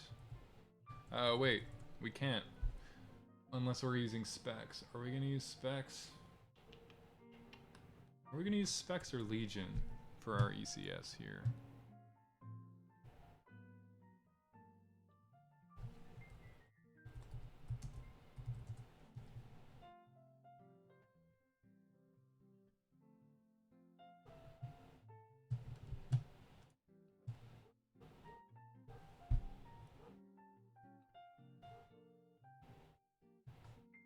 Specs is definitely the most widely used ECS in Rust, as far as just like if you judge GitHub stars as how much it's being used, which, you know, is debatable.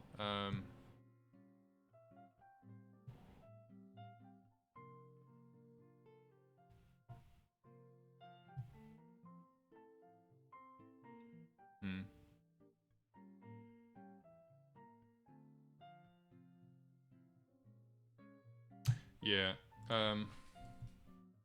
Clone, copy, debug, partial equals. Yeah, Amethyst changed. I do remember that. Or I did hear about that today.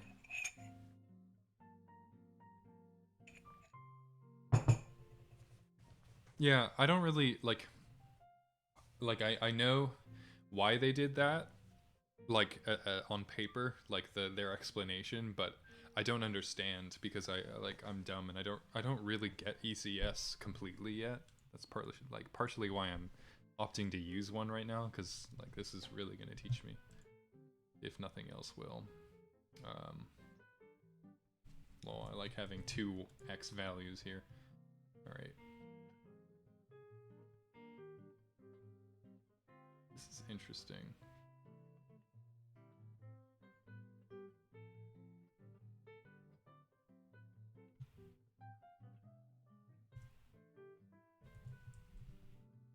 So now that this returns an engine result based in anyhow.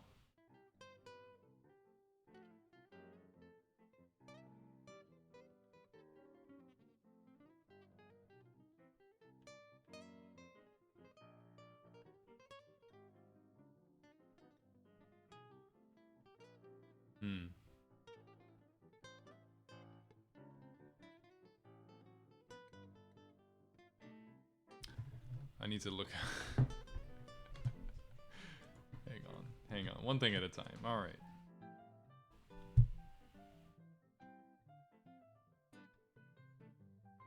Yeah, I also heard about Bevy as well, but Bevy's ECS is more tightly coupled with the Bevy engine, and I'm not like Bevy looks really really cool.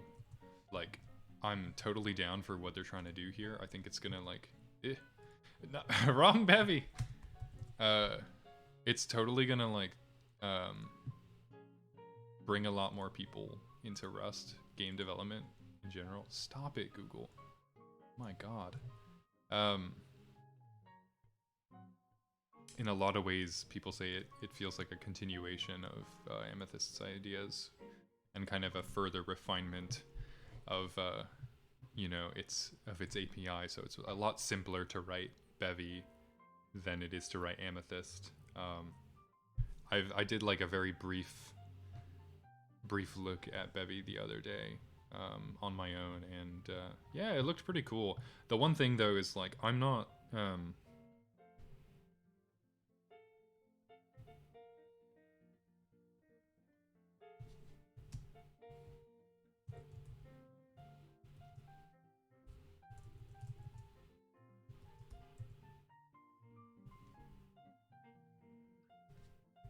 what if I used anyhow error as well?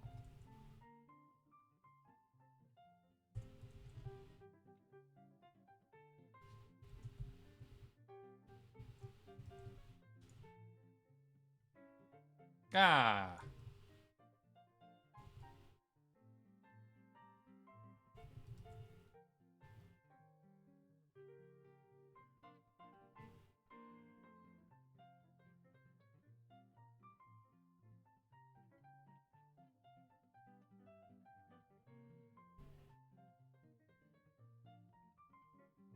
I'll be darned.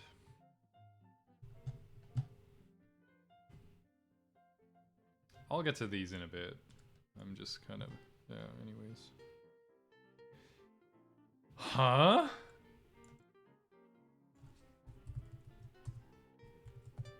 You're a genius, my friend. So,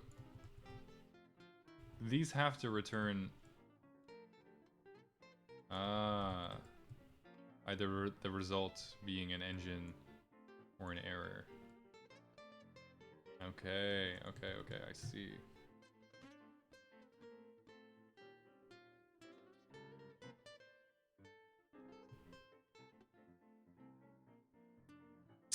That's why that's wrong.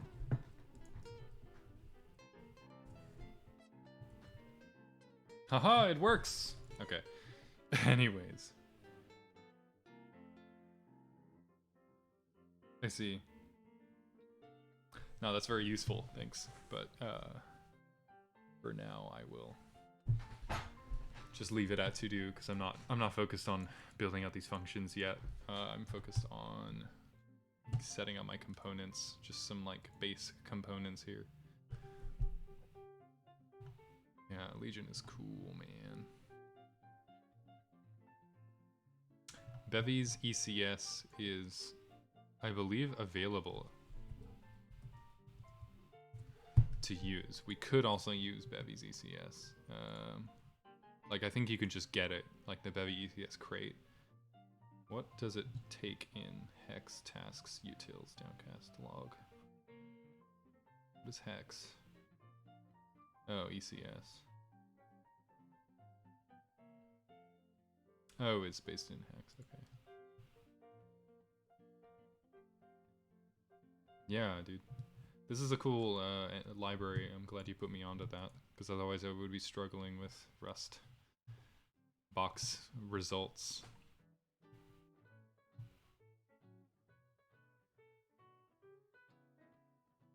So this is like wrapped into it, right? We can actually, Bevy lets you kind of pull apart the entire engine if you like, and kind of pick and choose what you want from it, which is like just the coolest shit ever. Like once they're, sorry, I didn't mention it before, but like I'd love to use Bevy, but I'm very cautious right now about using it for any serious projects because of how new it is. Like it's their API is definitely not stable. They even say like very early stages of development APIs can and will change. Now is the time to make suggestions. Important features are missing. Documentation is sparse. Yeah, please don't build any serious projects in Bevy unless you're prepared.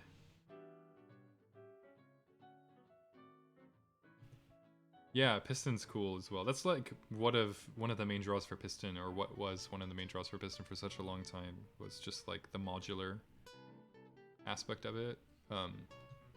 I really dig that Bevy is doing this, so it might be kind of cool to like pull in parts of Bevy and use it in this engine for fun. Like we could use Bevy's ECS, and then like once we, you know, if there are other parts of Bevy we want, we can like pull those in, so we can kind of use a piecemeal version of Bevy instead of everything else. That being said, we are using this bracket guy's RLTK lib, so that gives us a lot of extra functionality here that we wouldn't have otherwise. It might be possible to mix and match it, though I'm not sure how at the moment. Right, so until I figure out how I could fit Bevy stuff into it, I could just use like ECS, and then what else? See, it's cool. It's got input stuff, right? And it has like scene handling as well. I don't really know if I'd get into that.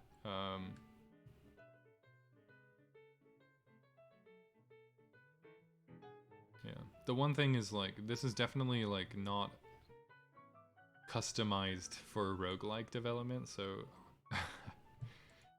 putting the two things together might work, or it might end up being like really messy and muddy.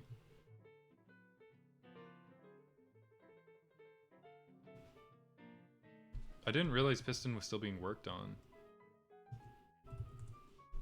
I thought it was abandoned for some reason. I don't know why I thought that. I guess I must have been... Yeah, I must have been crazy. This is cool. What,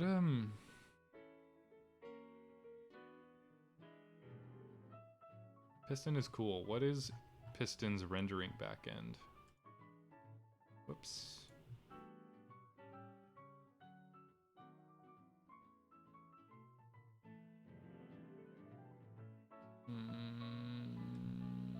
Let's go to crates.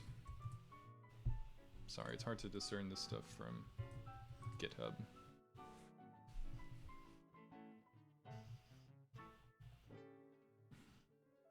Hang on, let's maximize this. Piston uses, okay, input and window. Window. Graphics. No dependencies. Wow. Wait, that's API version.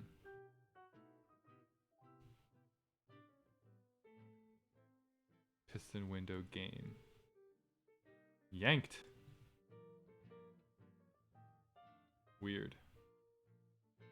There's a lot going on in Piston. Music. Oh wow, music uses SDL. Does it use SDL mixer or something? Yeah. I'm not super interested in Piston. It's kind of like one of the older game libraries. Yeah. On in the Rust ecosystem. I'm all about that new hotness. How does Bevy's ECS work? Let's go and look.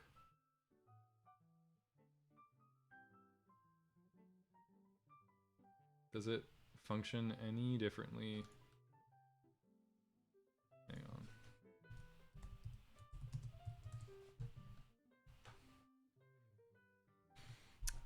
How differently does it function as opposed to can it be pulled? Hang on, let me see what the crate actually looks like.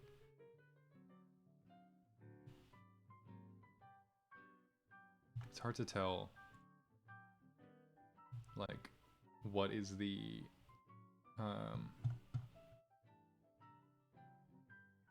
I mean, just because like it seems like the Bevy's ECS is like kind of tucked into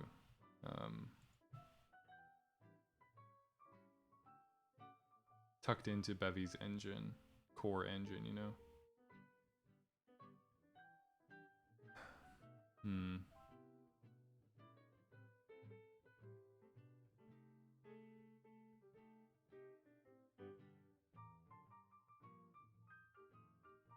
Yeah, I don't know too much about this. I feel like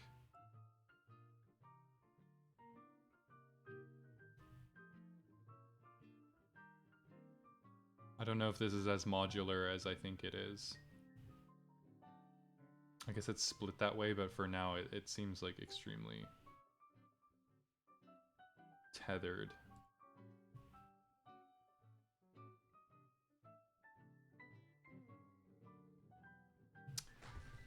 That being said, alright, let's just go ahead with this and see how far we can get into it, and then we'll deal with other stuff. Hang on. Hang on.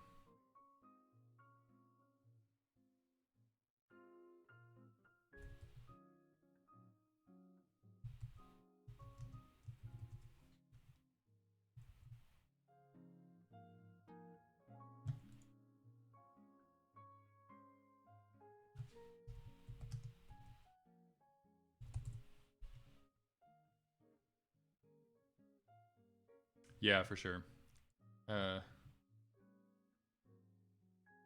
I'm content to like figure stuff out on my own though. Oh, it's underscore. Isn't that like against the crate naming conventions? Or am I stupid? Let's pull it in and see what's what. I don't know.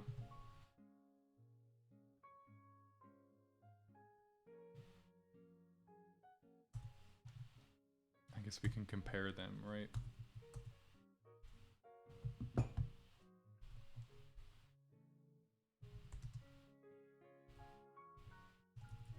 guess we gotta wait for it to, we gotta wait for the analyzer to finish building and indexing the code.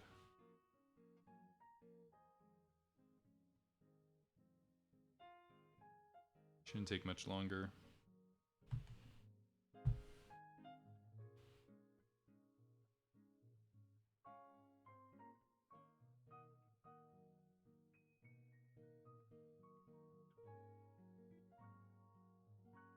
All right. What do we got here? We got a world, we got systems, references, mutable references, components.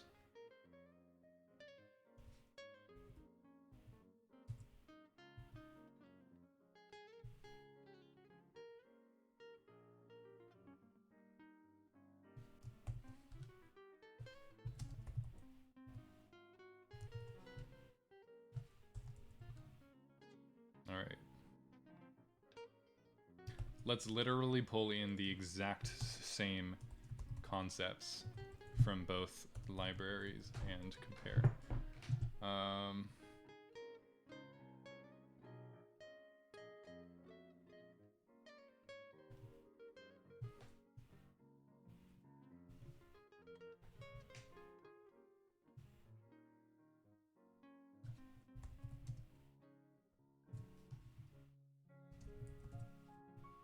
It might help to have the book open.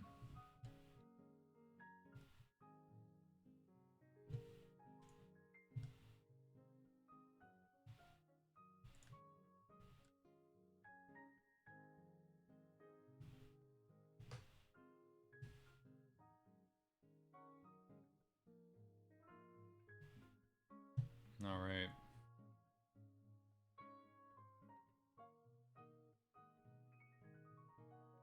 Cool.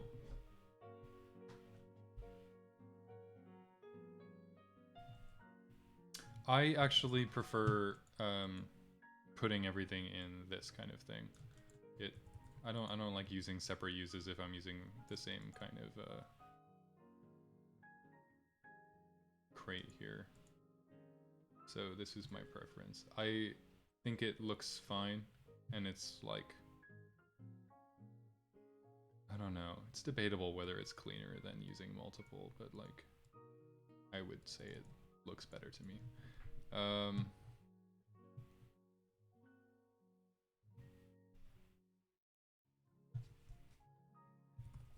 Struct renderable glyph is a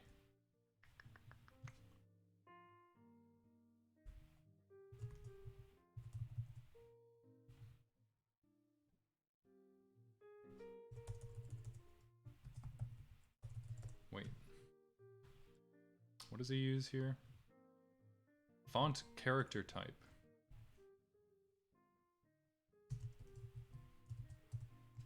Why not just include it?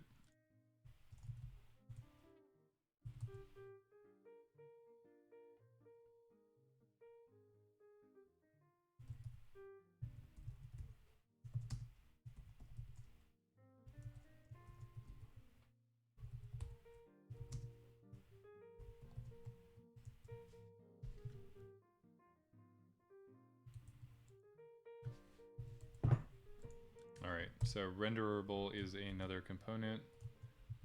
The real question is, does Bevy have any... No, it doesn't use that. See, that's what I really like about specs, is deriving directly from component and not having to do all of this stuff. Oh. Also, I'm kind of dumb, because like using one or the other of these is gonna make the other one like not usable. So, let's see.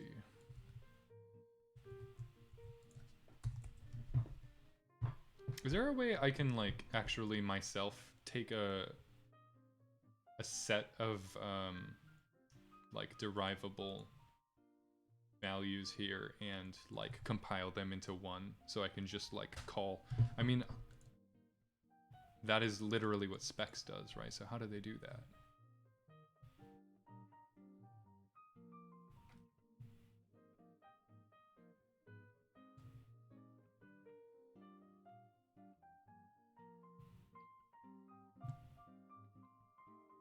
All right.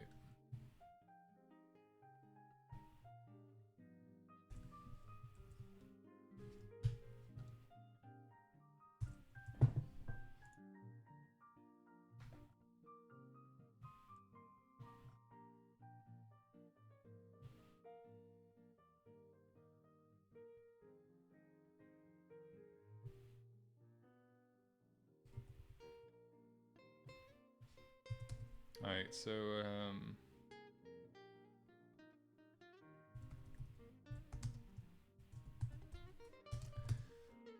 the way this this guy likes to do is to have all of his world state in a struct.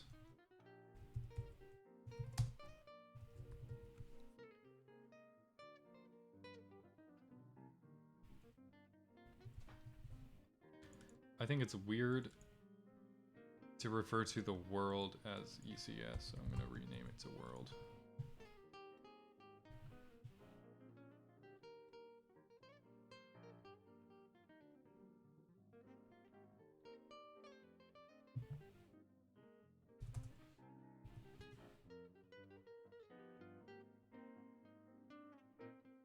Ah, what am I doing here? Oh yeah. So, mutable world is equal to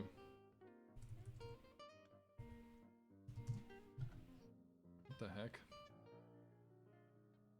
Oh no, it's like global state.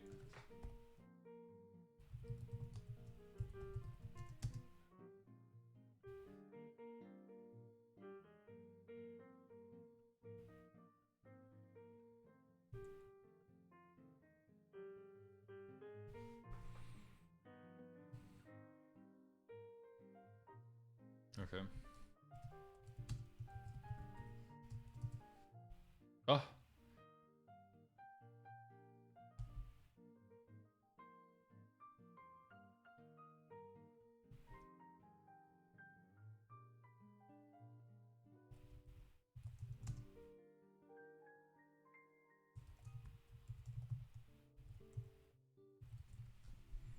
Alright, cool. So we've made our global state. It's mutable. So we can change it.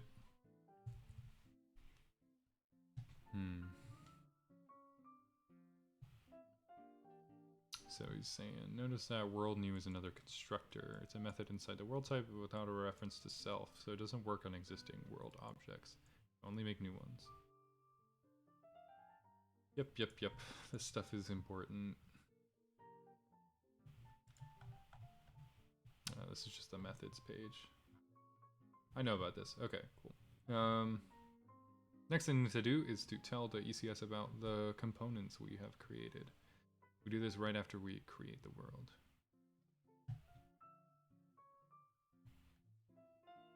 Alright, let's see how this works. Global state dot world dot register. It's different. So this is kind of similar to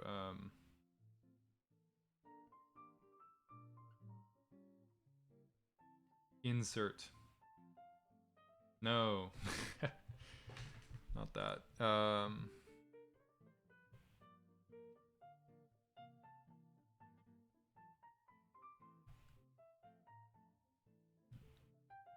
How would you tell Legion?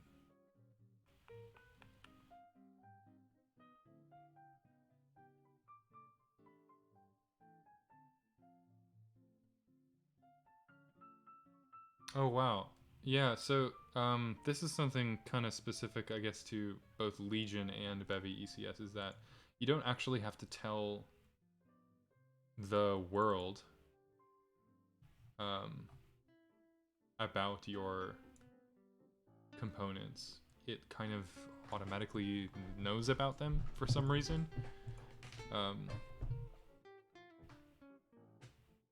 Pretty sure. Or it doesn't automatically know about it, but it kind of circumvents that issue in a certain way. So this kind of logic is irrelevant to us, I believe.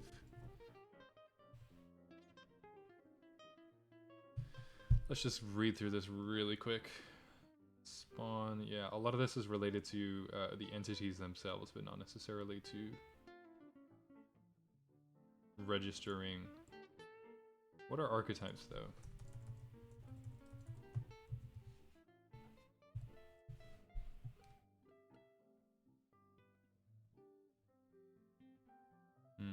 Different. Okay. Anyways. So that's all done.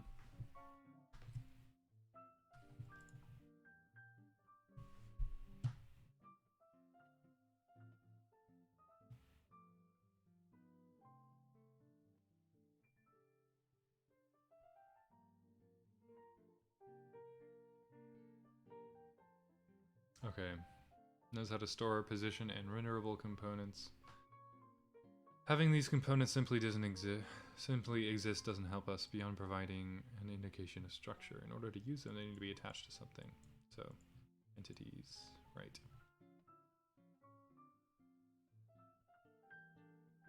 You can have any combination of components attached to them. In this case, we're going to make an entity that knows where it is on the screen and how it should be represented on the screen.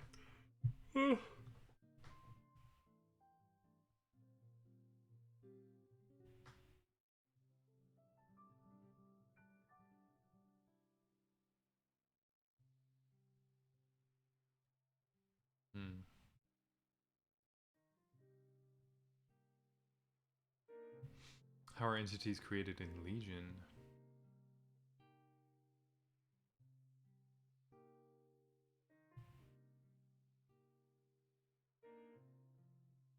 So it's a little bit different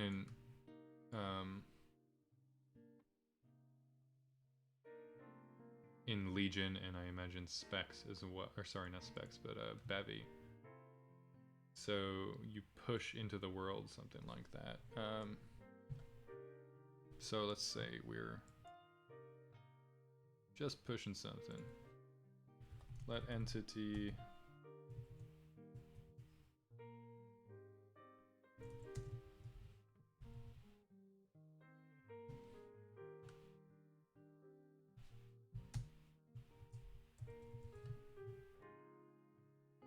is equal to global state dot world dot push? No. Okay, so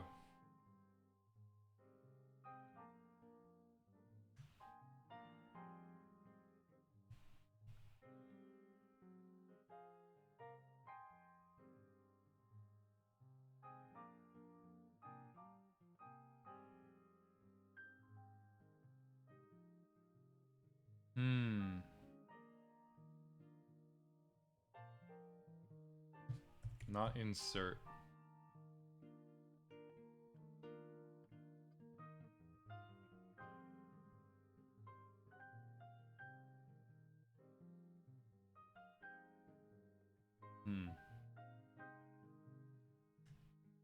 Well, I guess we're looking at Bevy here.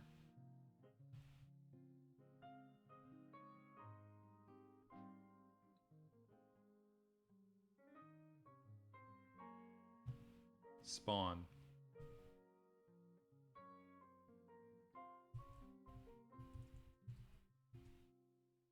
Yeah.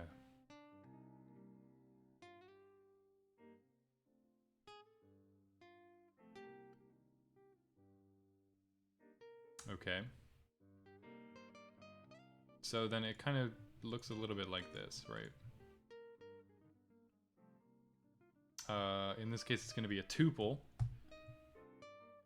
And we're going to have a position and a renderable component attached. So it's going to be a tuple of structs, right? I don't know. The first one being 0, 0. Huh? Confused. Oh, am I doing this wrong? Yeah, okay, you gotta actually reference the Y. And then renderable is what on earth? Okay.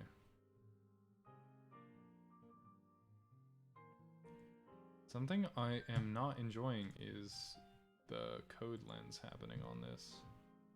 1 second. Let's go to Rust Analyzer.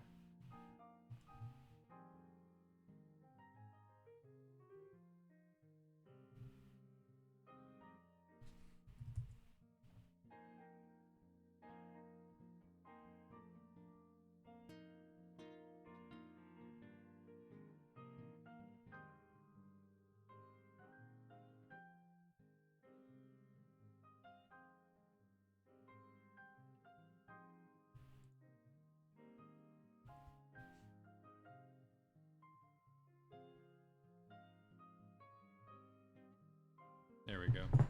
Yeah, it's kind of cool that it like Rust Analyzer will show me like the types of things as I'm writing them, but it like really messes with my brain in terms of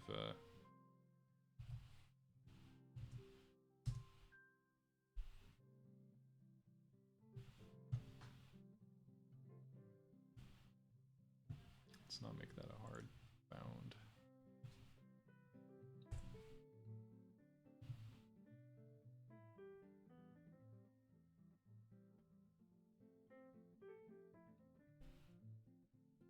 So this glyph is going to be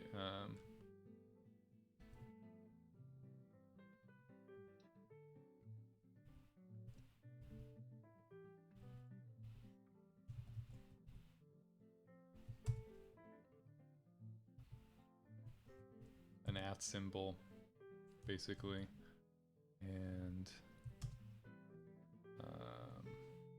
I see. It's actually quite annoying to type out these full words background is going to be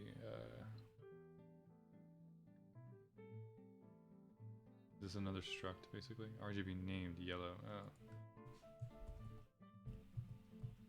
That's useful.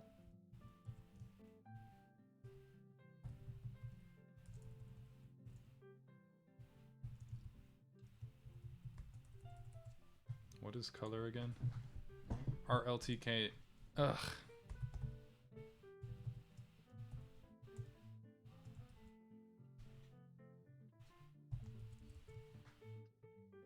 Wow, this is a big nightmare.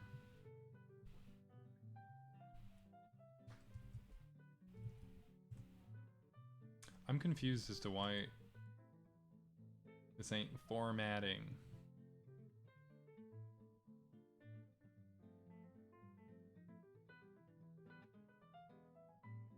Oh, because it's not complete, that's why.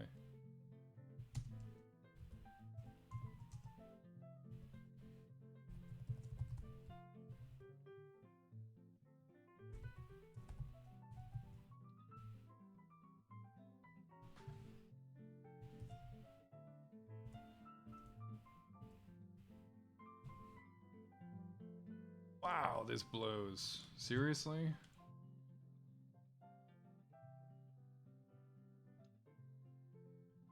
Is there really no way for this to... Hang on. Like format on save? I thought I had format already done.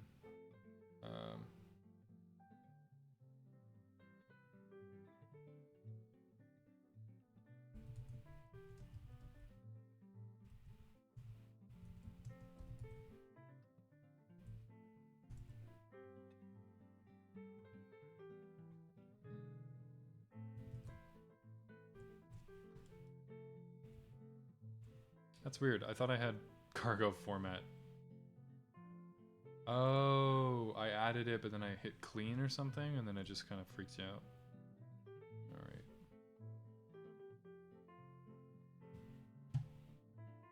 Is Rust format something I have to add to like my dependencies or something? Anyways.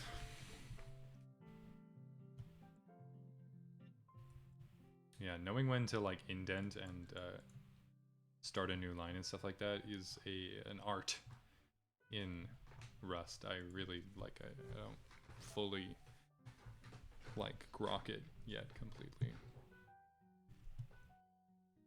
Alright. I think in about 10 minutes I'm gonna start playing Cogmind. I need a break. I need to play something. I haven't played a game on stream in a long time. Okay, engine.rs.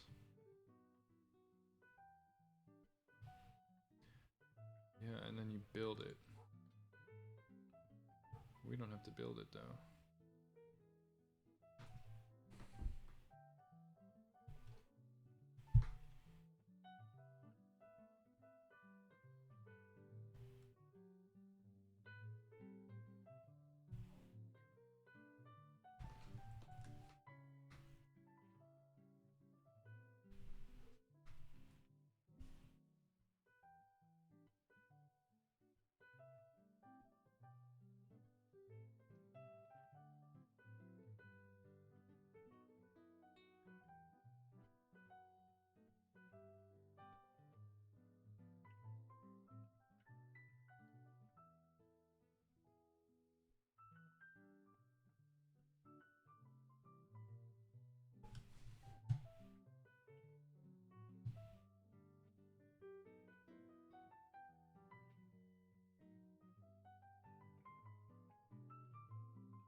Builder pattern.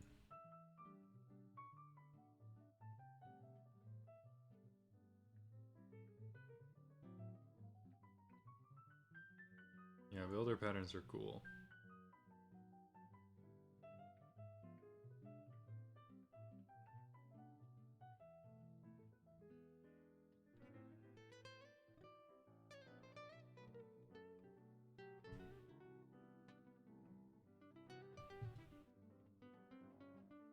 So then he goes on to add a bunch more. Let's just follow suit.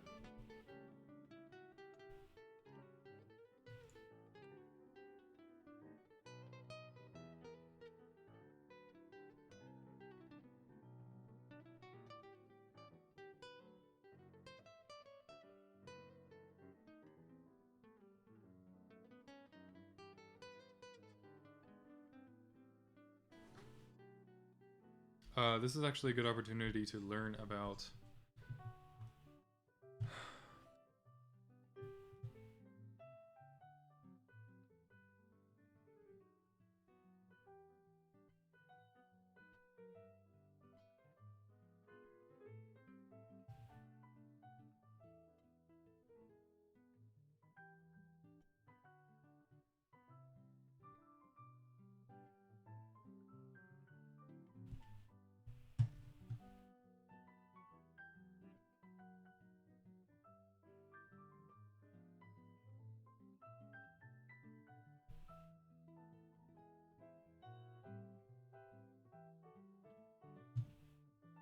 the way.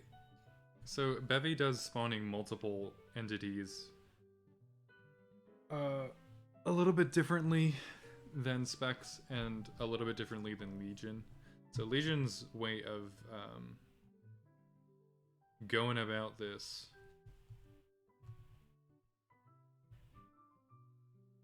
is to basically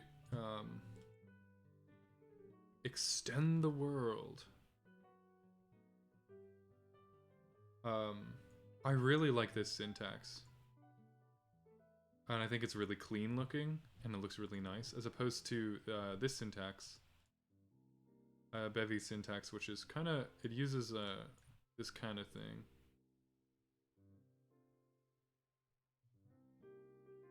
But what this allows you is, or what it allows you to do is,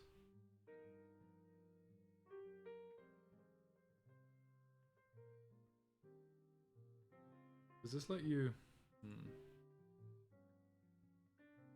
add variable amounts? Like, can I do a for, do I have to do a for loop to add this?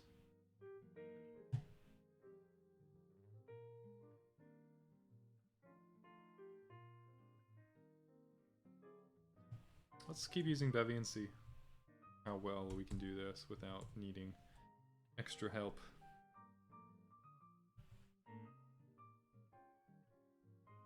Alright,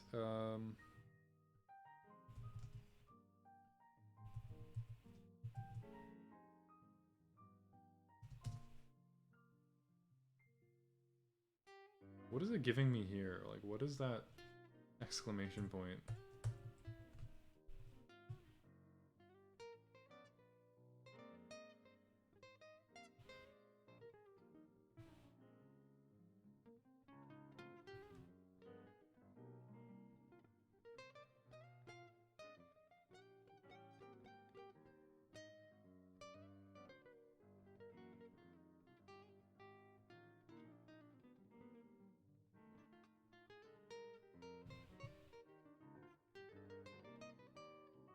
Ah!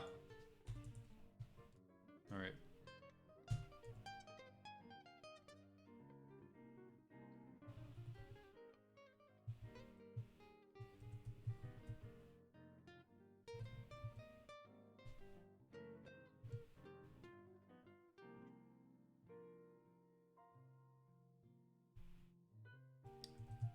So we spawn a batch.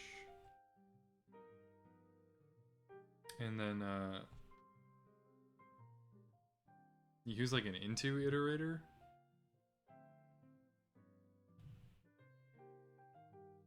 Oh.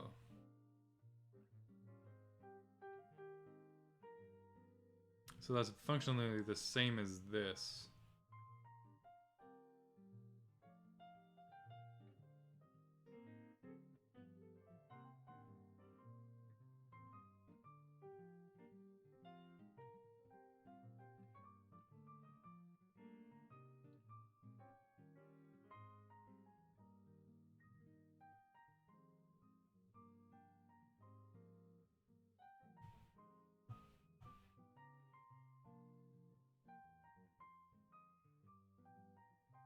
Alright.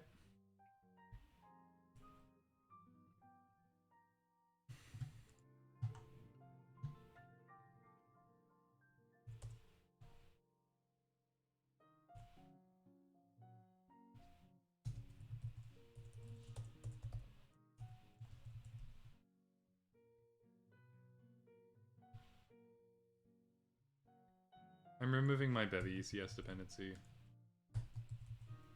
But it's just like, the documentation for it is really weird, and it doesn't look like it's meant to be used outside of the Bevy engine anyways, so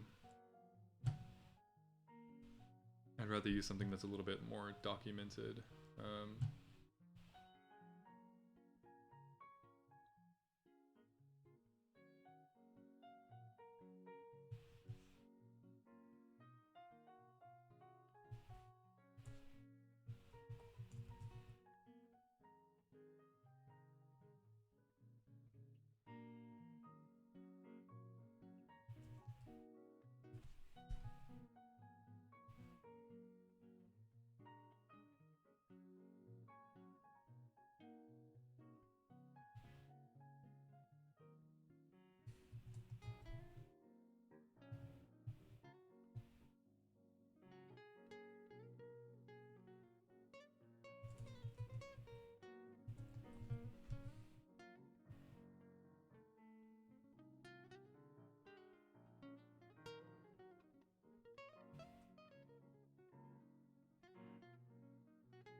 So we make a default world in here, and we, instead of spawning stuff, we push.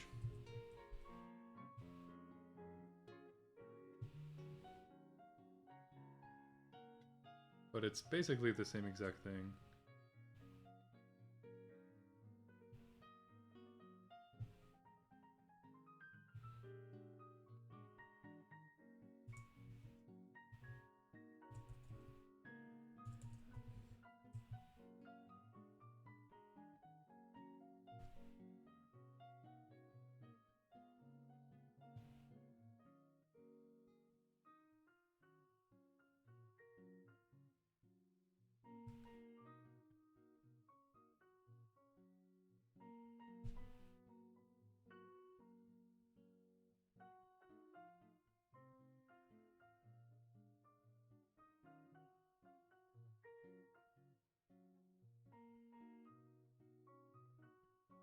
Hmm.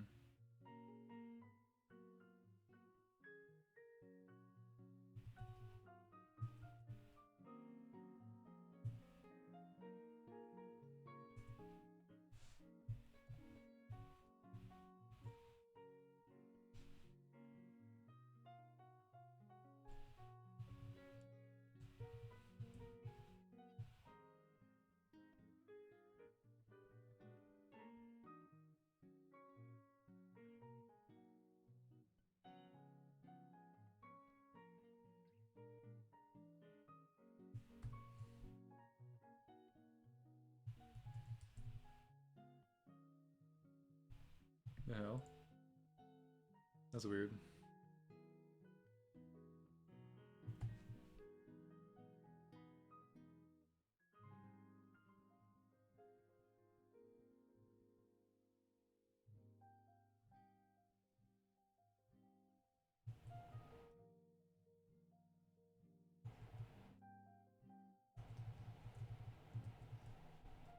Ah, that looks really strange.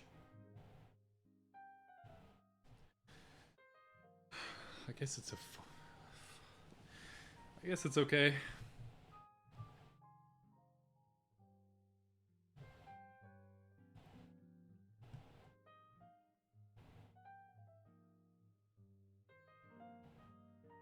How would I, like, do this in this?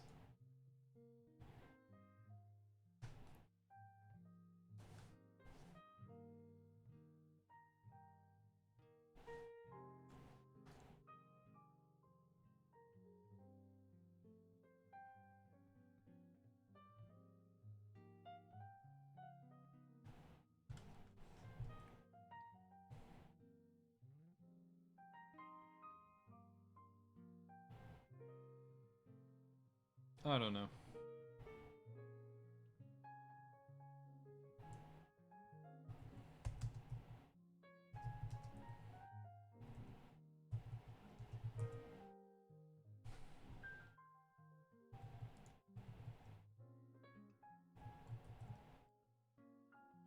Alright, I'm getting rid of the code lines here. It's driving me nuts. Completely. There. It's just adding so much visual clutter to the code that it's like almost... it's so hard to read.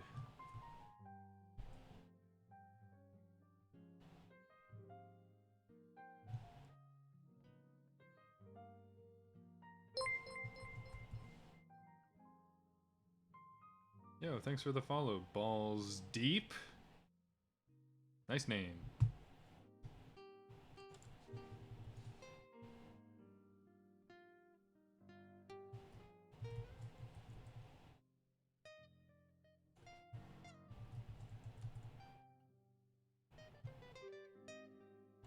Welcome to the party.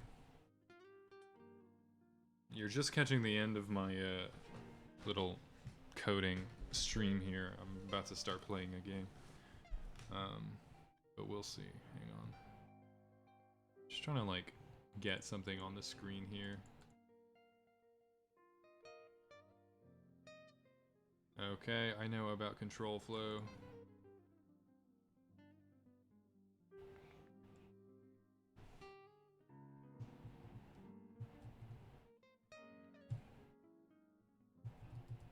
Let's do that.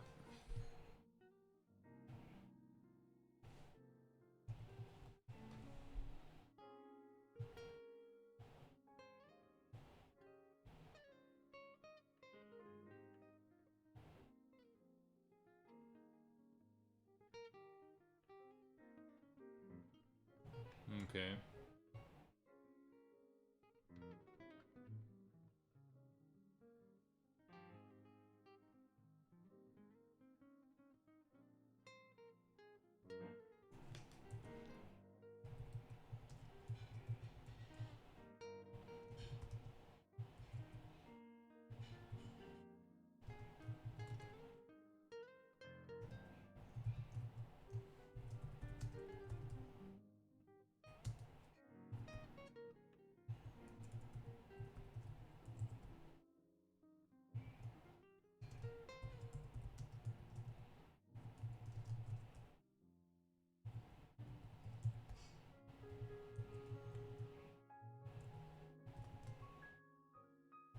Ah.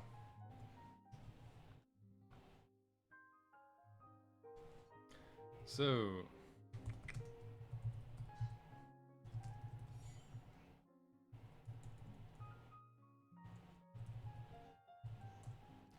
.world.read? No.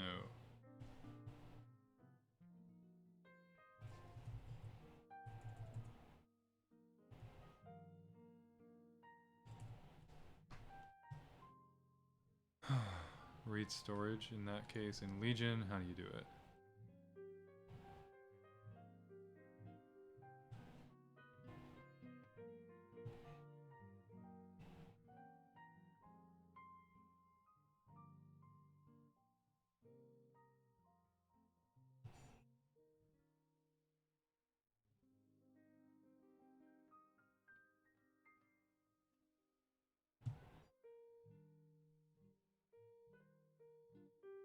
Ah.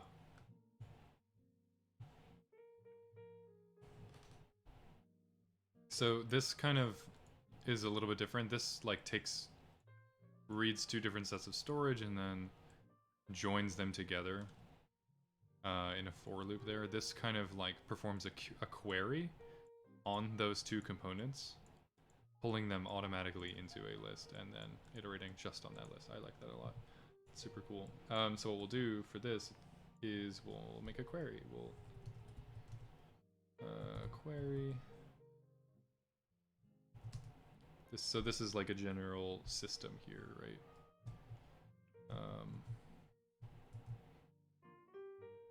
So position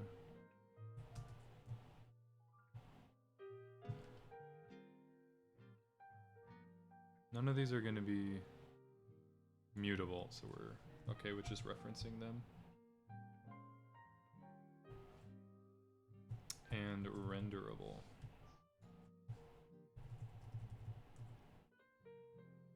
Okay.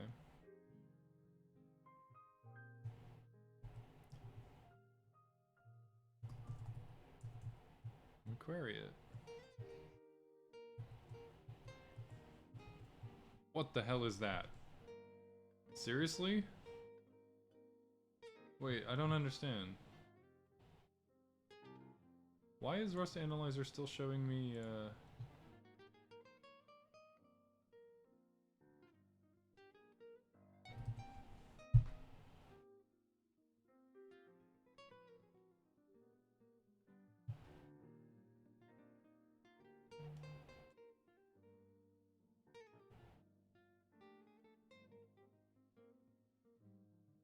debug? Is that it?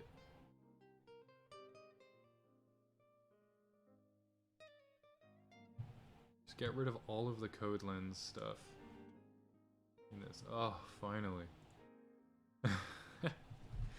Ridiculous. Positin. Alright, so we query all of our... yeah, I'm kind of in like the very... I am making a roguelike game-ish. I say like quote-unquote roguelike because it's not gonna adhere to like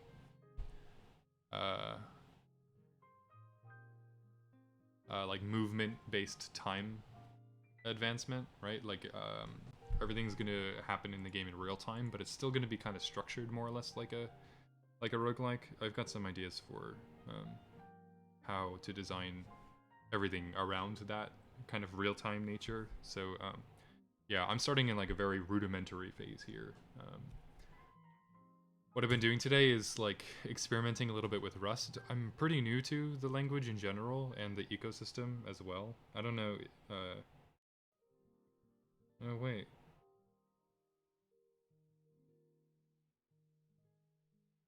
Oh wait, I remember. Sorry, Ratord.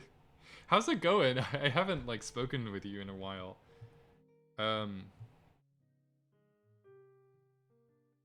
What is Yonderadev? Sorry, I'm a little bit of a toddler. I don't really know anything.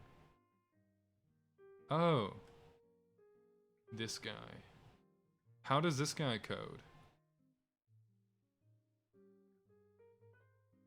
That's good, dude. Glad you're chilling. Things have been like pretty good for me lately. I've been like I found the desire to like make things again. And I didn't have that for like months because I was burned out. So I've been feeling really good. Else if. Oh yeah, I've been there before. I don't code like that anymore though. I try to avoid huge nested if-else statements. You'll kind of see here. I don't know if you've heard of this language called Rust. It's like C++ with like modern bells and whistles and much better implementation. And it's like difficult for me to read and also simultaneously easy for me to read. It's something that I'm like not used to at all. I've been messing around in it all day, like trying to see if it's a good idea to develop a game in this language yet. And yeah, I don't know. I already have like a very small engine going in just that I've been working on the last week in just pure C, which is a language I feel much more comfortable in. But that being said, there's not as many cool libraries like RLTK in C as they are in as there are in Rust. But if I run this, it should compile and bring up a window, so you can kind of see some basic stuff I've got here, like rendering text to the screen, an animation, a sprite, and a button kind of thing. It's all pretty rudimentary right now, but like it's farther than I've gotten in experiments prior to this. But I'm messing around in Rust today to see if it's like gonna be better. And so far it's like I'm like overwhelmed by how much new stuff I have to like figure out and learn with this. Alright, what is going on here? I'm so angry. Hang on. I'm so gosh darn angry! Every single time this analyzer finishes looking at my code, it starts like putting in all of these like words where I don't want them to like tell me more about what stuff is and stuff, and I don't need it. I really don't need it, and I thought I turned off the setting for it, but I guess I didn't. So I'm a little bit peeved. A little bit peeved. Yeah, dude, making games is hard. I went to school for it, and it still took me like 3 or 4 years to feel comfortable making games. Yeah, this shit, look at this.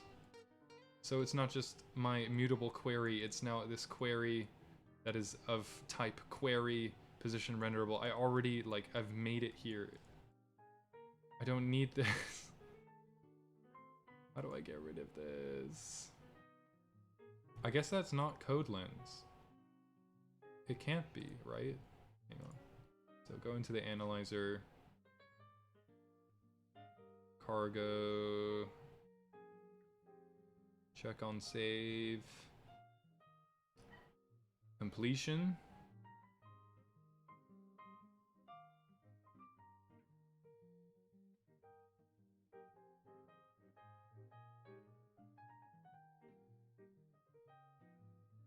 What are argument snippets? What if I turn that off?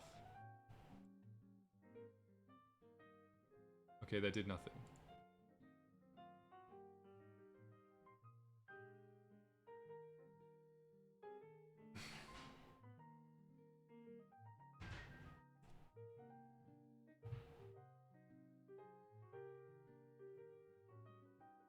Do you like that command?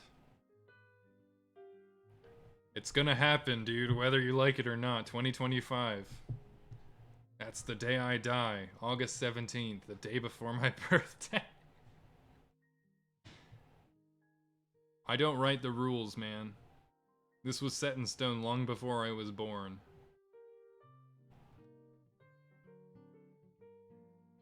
Source file map. Diagnostics. What is this? No, okay. Oh my god, I'm struggling. Diagnostics. Diagnostics. No. No. Turn off. What does it do? Does it take away the thing I need? No, it does not. Okay, diagnostics. Enabled. Watcher. Hover actions. Debug. Hover actions. This is all good stuff. Inlay hints. Type hints. Is this it? No? Eh? Chaining hints? Inlay hints. Let's get out of here. It worked! Thank God. Okay, cool. It was that. Not code lens. What is code lens? Probably something good, right?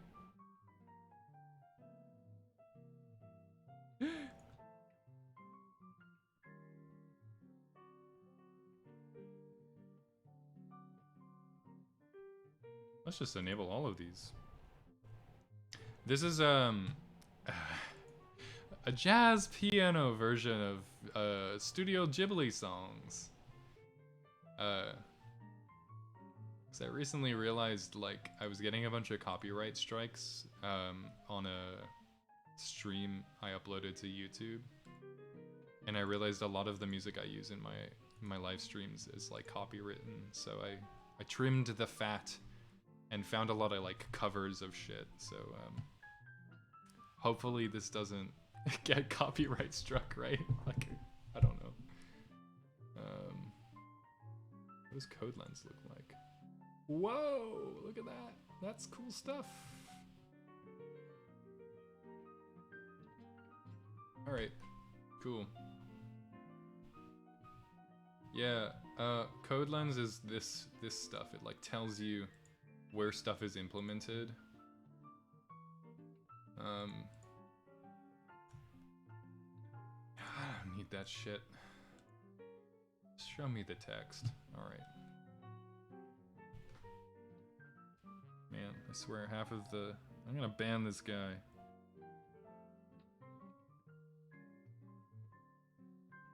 Always, every stream without fail, there's some dude coming in and trying to sell me like followers and stuff. It's very funny. I wonder what would happen if I actually like paid for followers. And paid for views. Alright, let's listen to something else. Should we listen to Maple Story music? Should we listen to I don't know. Weird Nintendo covers? Should we listen to Square Enix and Chill? Animal Crossing music?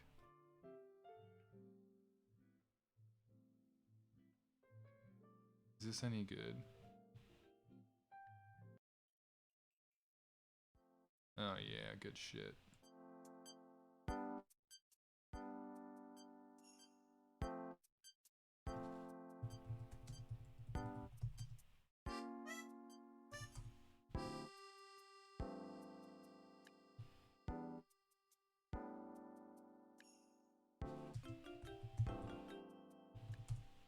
Give me that transparent GIF.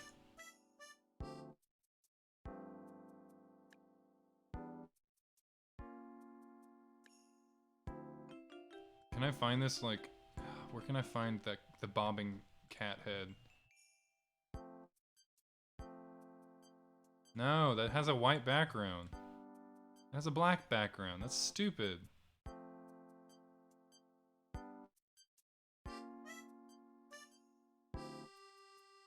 Does anyone have the GIF of the cat bobbing its head?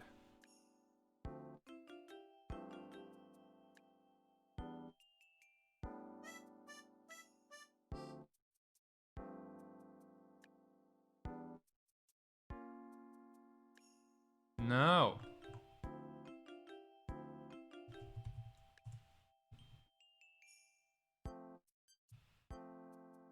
Cat Jam, is that what it's called? Oh yeah.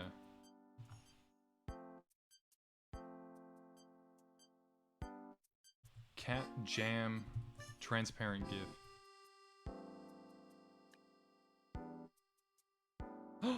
Is this it? It is! Okay, gimme. Save image. Alright, we're putting this in the stream.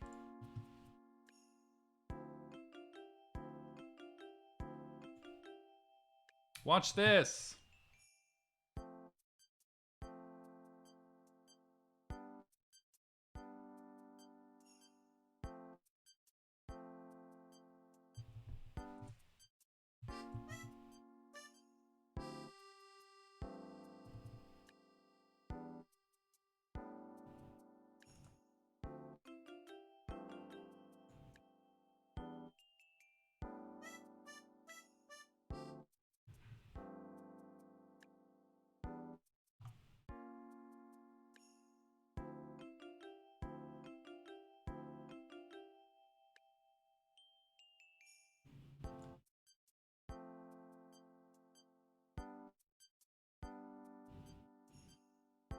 Just really tiny in the corner like that.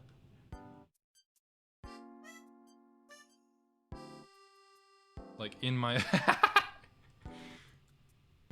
It's hard to like get him like nicely positioned because there's always gonna be a part of it that's cut off. But if I put it right there, it looks like it's in the room with me. That looks funny. Alright, cool, we're good.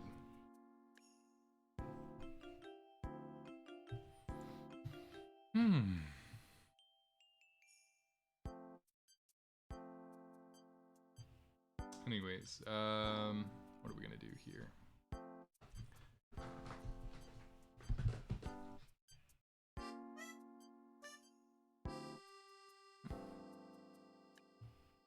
Oh yeah, so we were working on the system up here.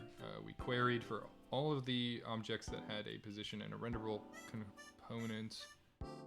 Now we're going to iterate through all of them for position and render in query dot mutable iter. No, actually, we can just iterate through it. And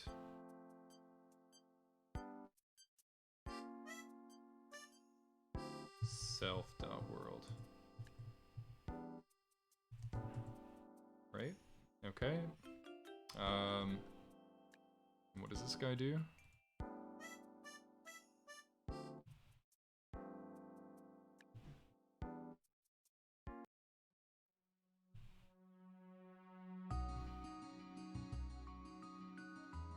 Oh, hell yeah. Right, so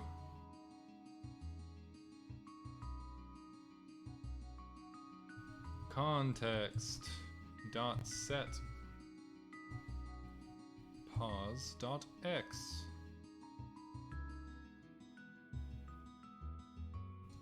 pause dot y.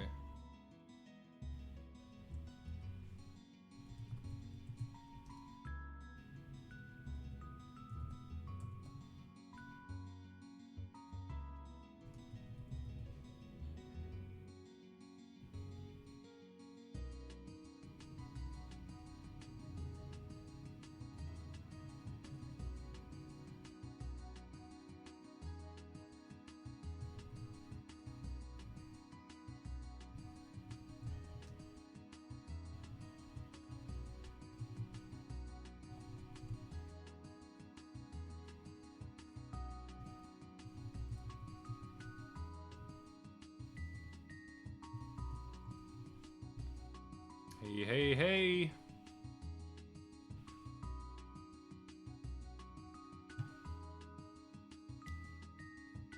Yeah.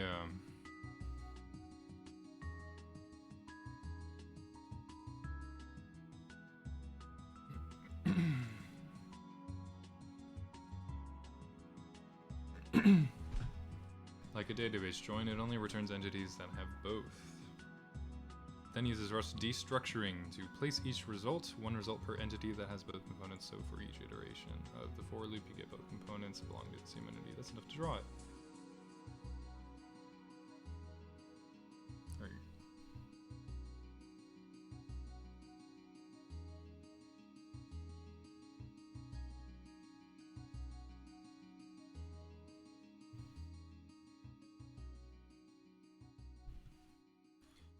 Alright, cool, we don't need to know all of this.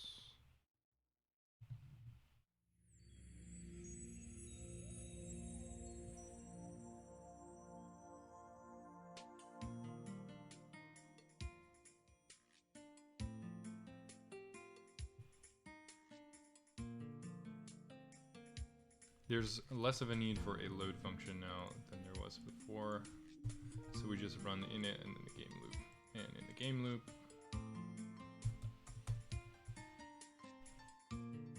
we run RLTK. Main loop.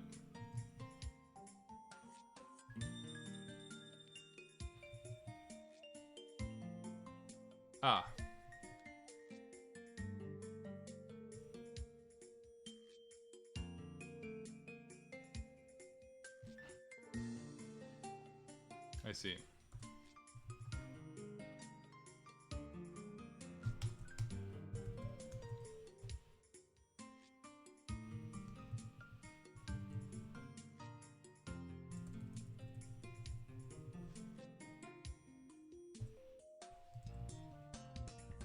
Well, I'm gonna put our RLTK context in here.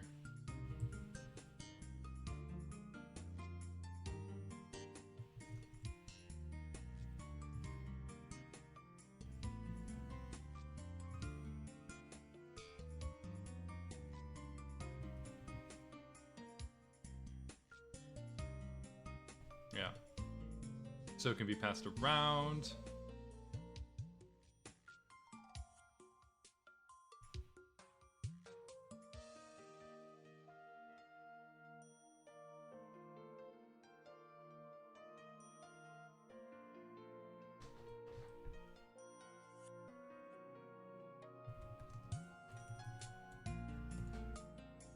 So when we create the global state, we will make the world, and we'll also build a context.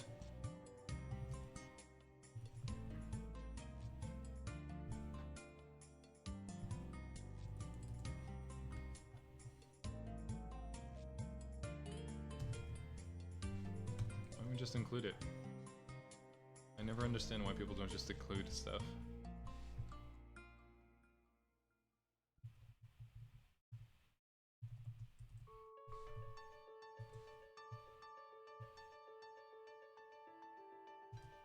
Dot with title.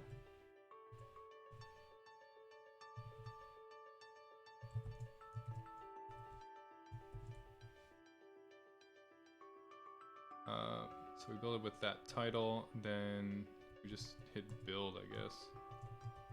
Cool.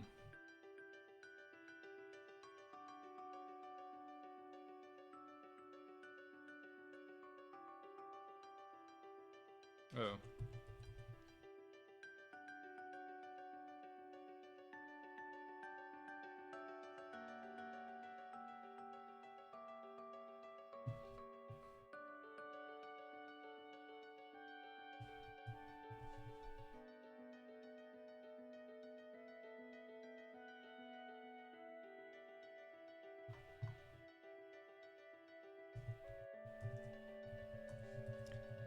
Use their error type.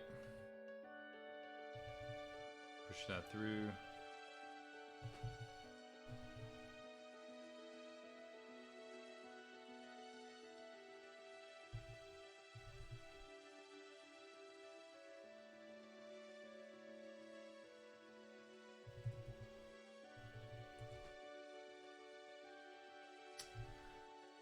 Okay, so the global state.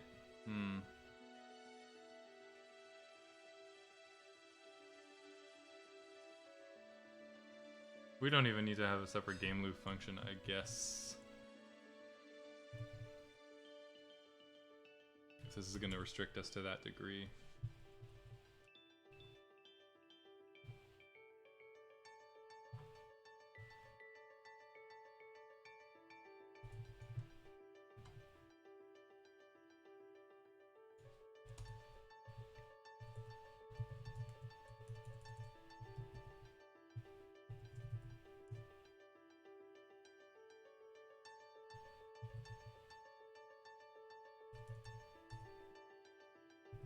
Global state dot context.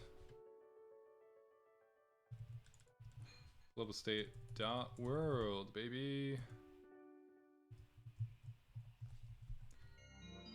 However, B term.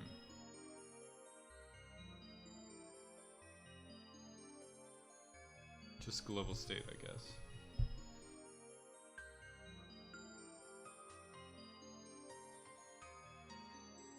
This ain't good. This is gonna fail, and I know why, because we are not using the right world object. We're using we're not using a specs world object. We're using, watch it. Watch it fail. We're using a Legion one. So this is where we start to not be able to actually really use this game's functionality, or this library's functionality, because of how tethered it is to specs. It's unfortunate. Man.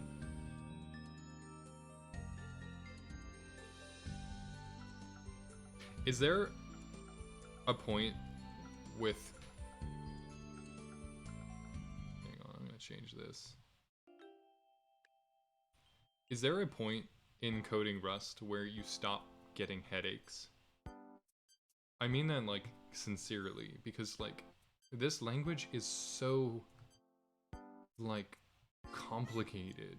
It's so fucking like weird to write, unintuitive to like, yeah, I guess it's a new language and a new paradigm, right? Like it's gonna take some growing pains to get used to it, right? But is that possible? Because like just from like a purely visual standpoint, like I don't even need to know what C is, but like this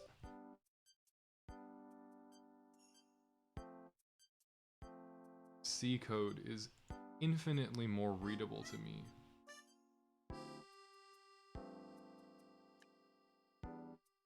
Hang on, let me load this shit up.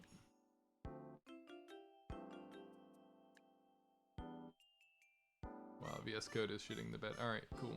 This kind of like VS Code, sorry, this kind of C code is like infinitely more readable to me than Rust code, because it's just like, it's less, there are less like weird tokens and weird symbols and I don't know, like the set of instructions is a lot smaller, so it's kind of just like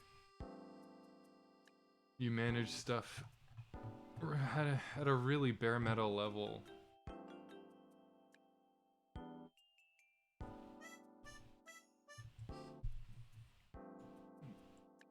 You know, I started looking at Rust today to kind of get a sense of like what the ecosystem was like right now, how much I would need to kind of like custom write to basically, oh man, this is so annoying. So you basically gotta use specs with this.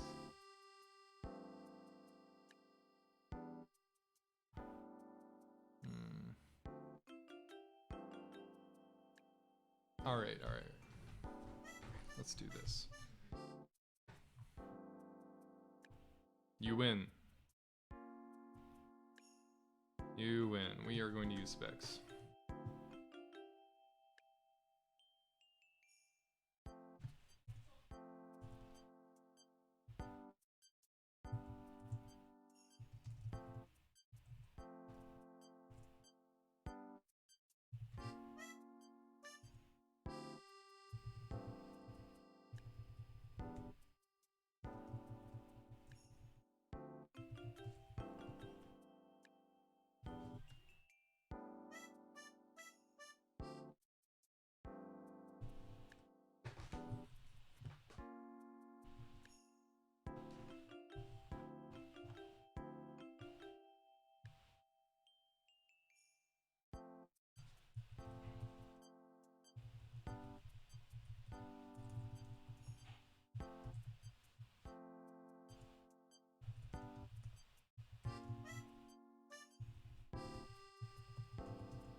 It's fine.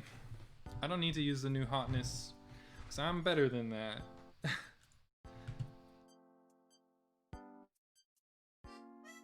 I'm somewhat frustrated at this right now. I'm really, like, missing C already. You know, it's like barely 3 hours of writing Rust.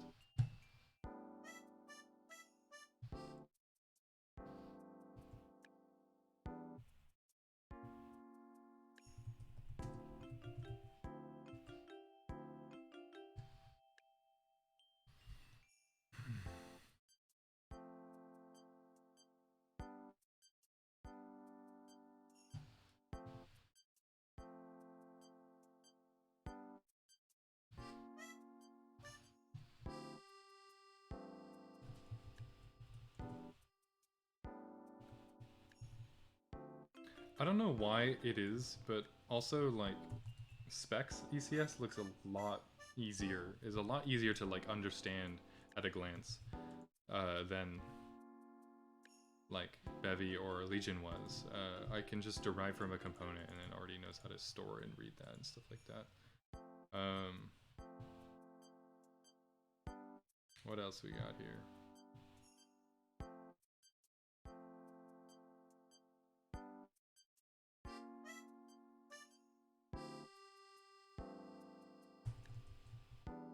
Let's keep this context out of the global state.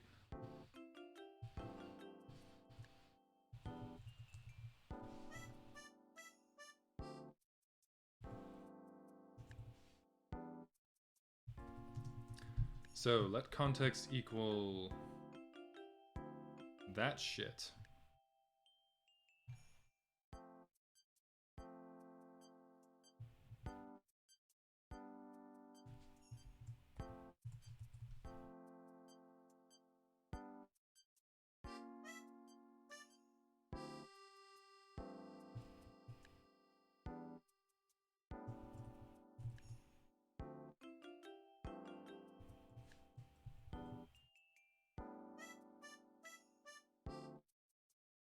All right.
Okay, so we got our positions and renderables in there.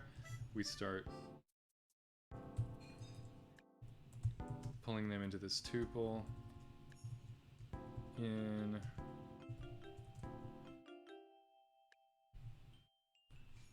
hang on a minute.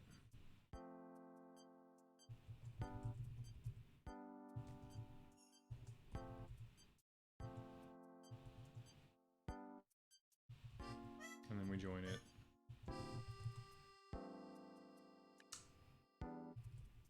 Context dot. Hang on a second.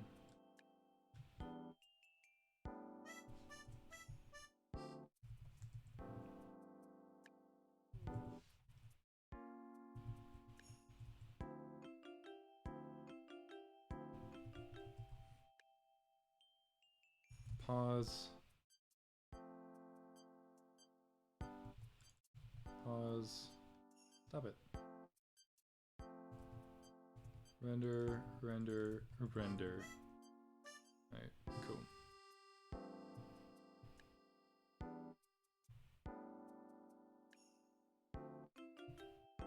Also, who am I kidding? Everyone knows what background is, what BG means, and FG.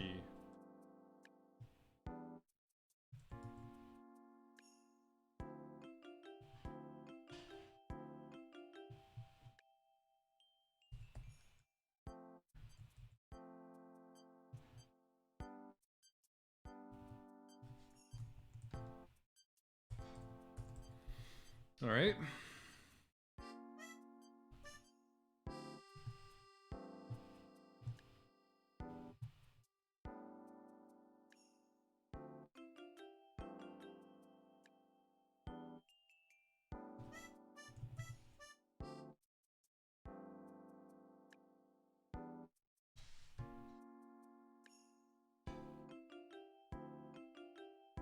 We don't need the world context, or sorry, the global state.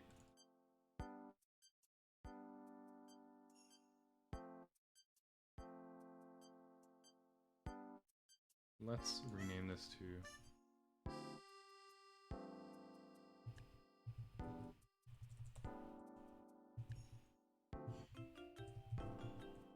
game state.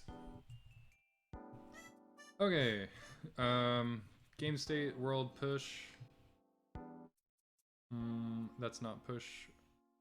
We gotta basically create the world and then register game state dot world dot register. We gotta register all position components and we gotta register the renderable components. Okay. Then we get into the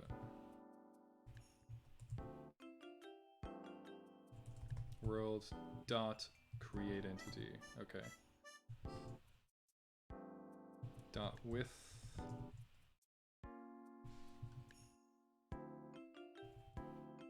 position.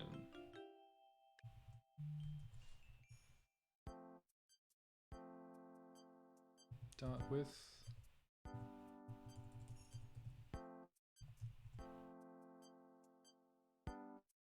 renderable.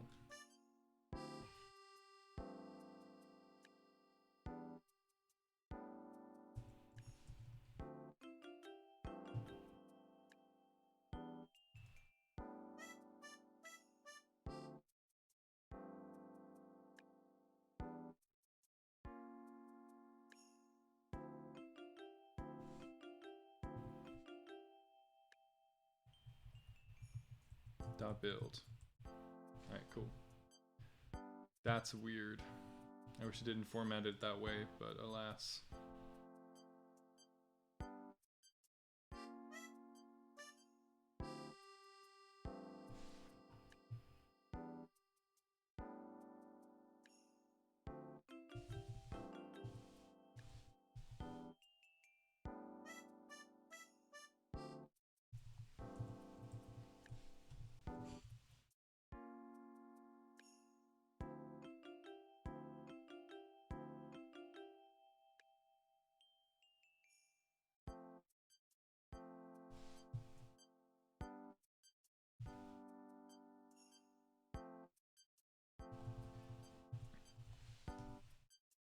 We're gonna call the global state game.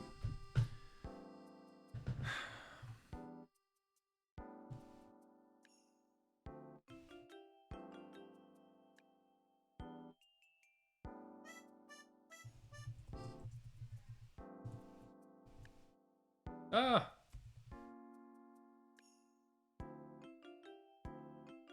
Rather than state.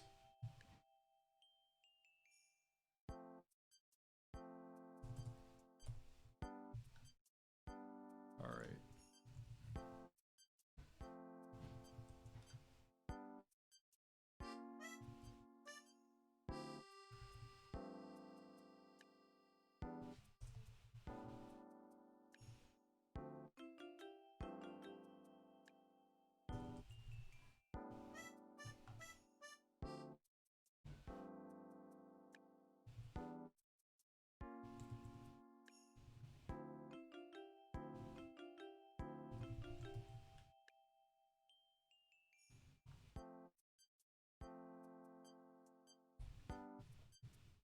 Will it build? Let's find out. Streaming still. We're about to eat taco. Okay. We're in the process of being ready. Do you want to come out and help me Yep. eat so we can talk about it in a few minutes?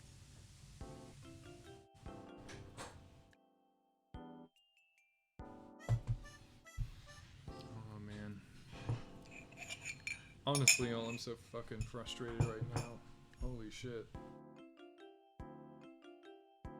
At least we got a window that crashes on load. That's great.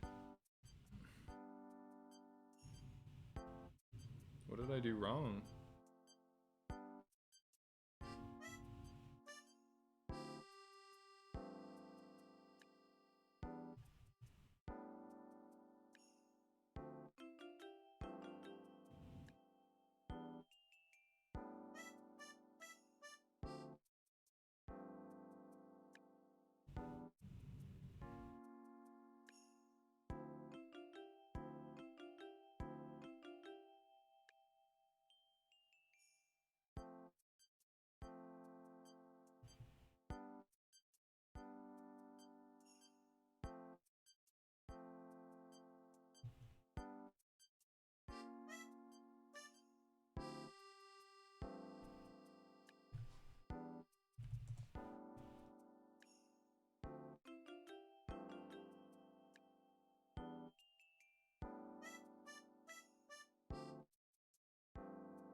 Why isn't this working?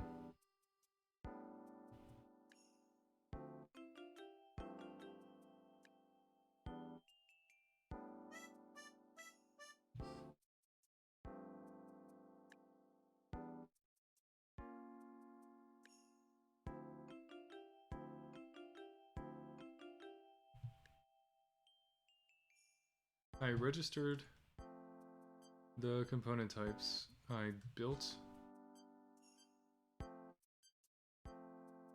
these entities.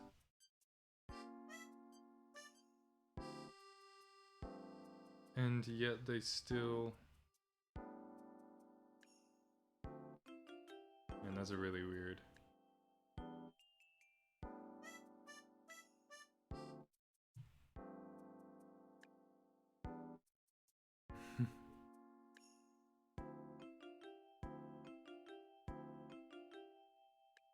Alright. Honestly, no idea.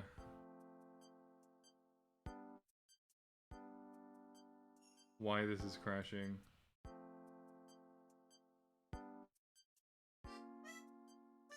This code is literally just copied verbatim. Like, let's see what happens if I actually just copy the code exactly directly. Alright. Builds, runs, and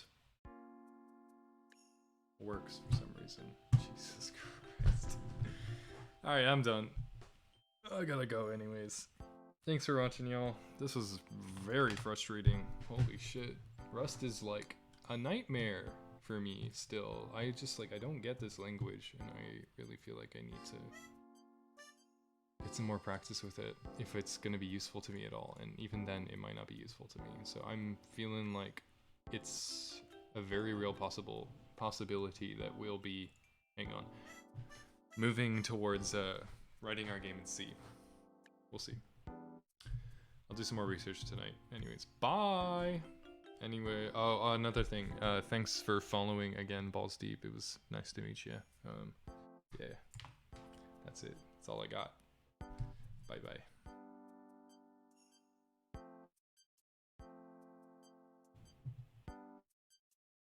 Oh, wait. I gotta add my cat.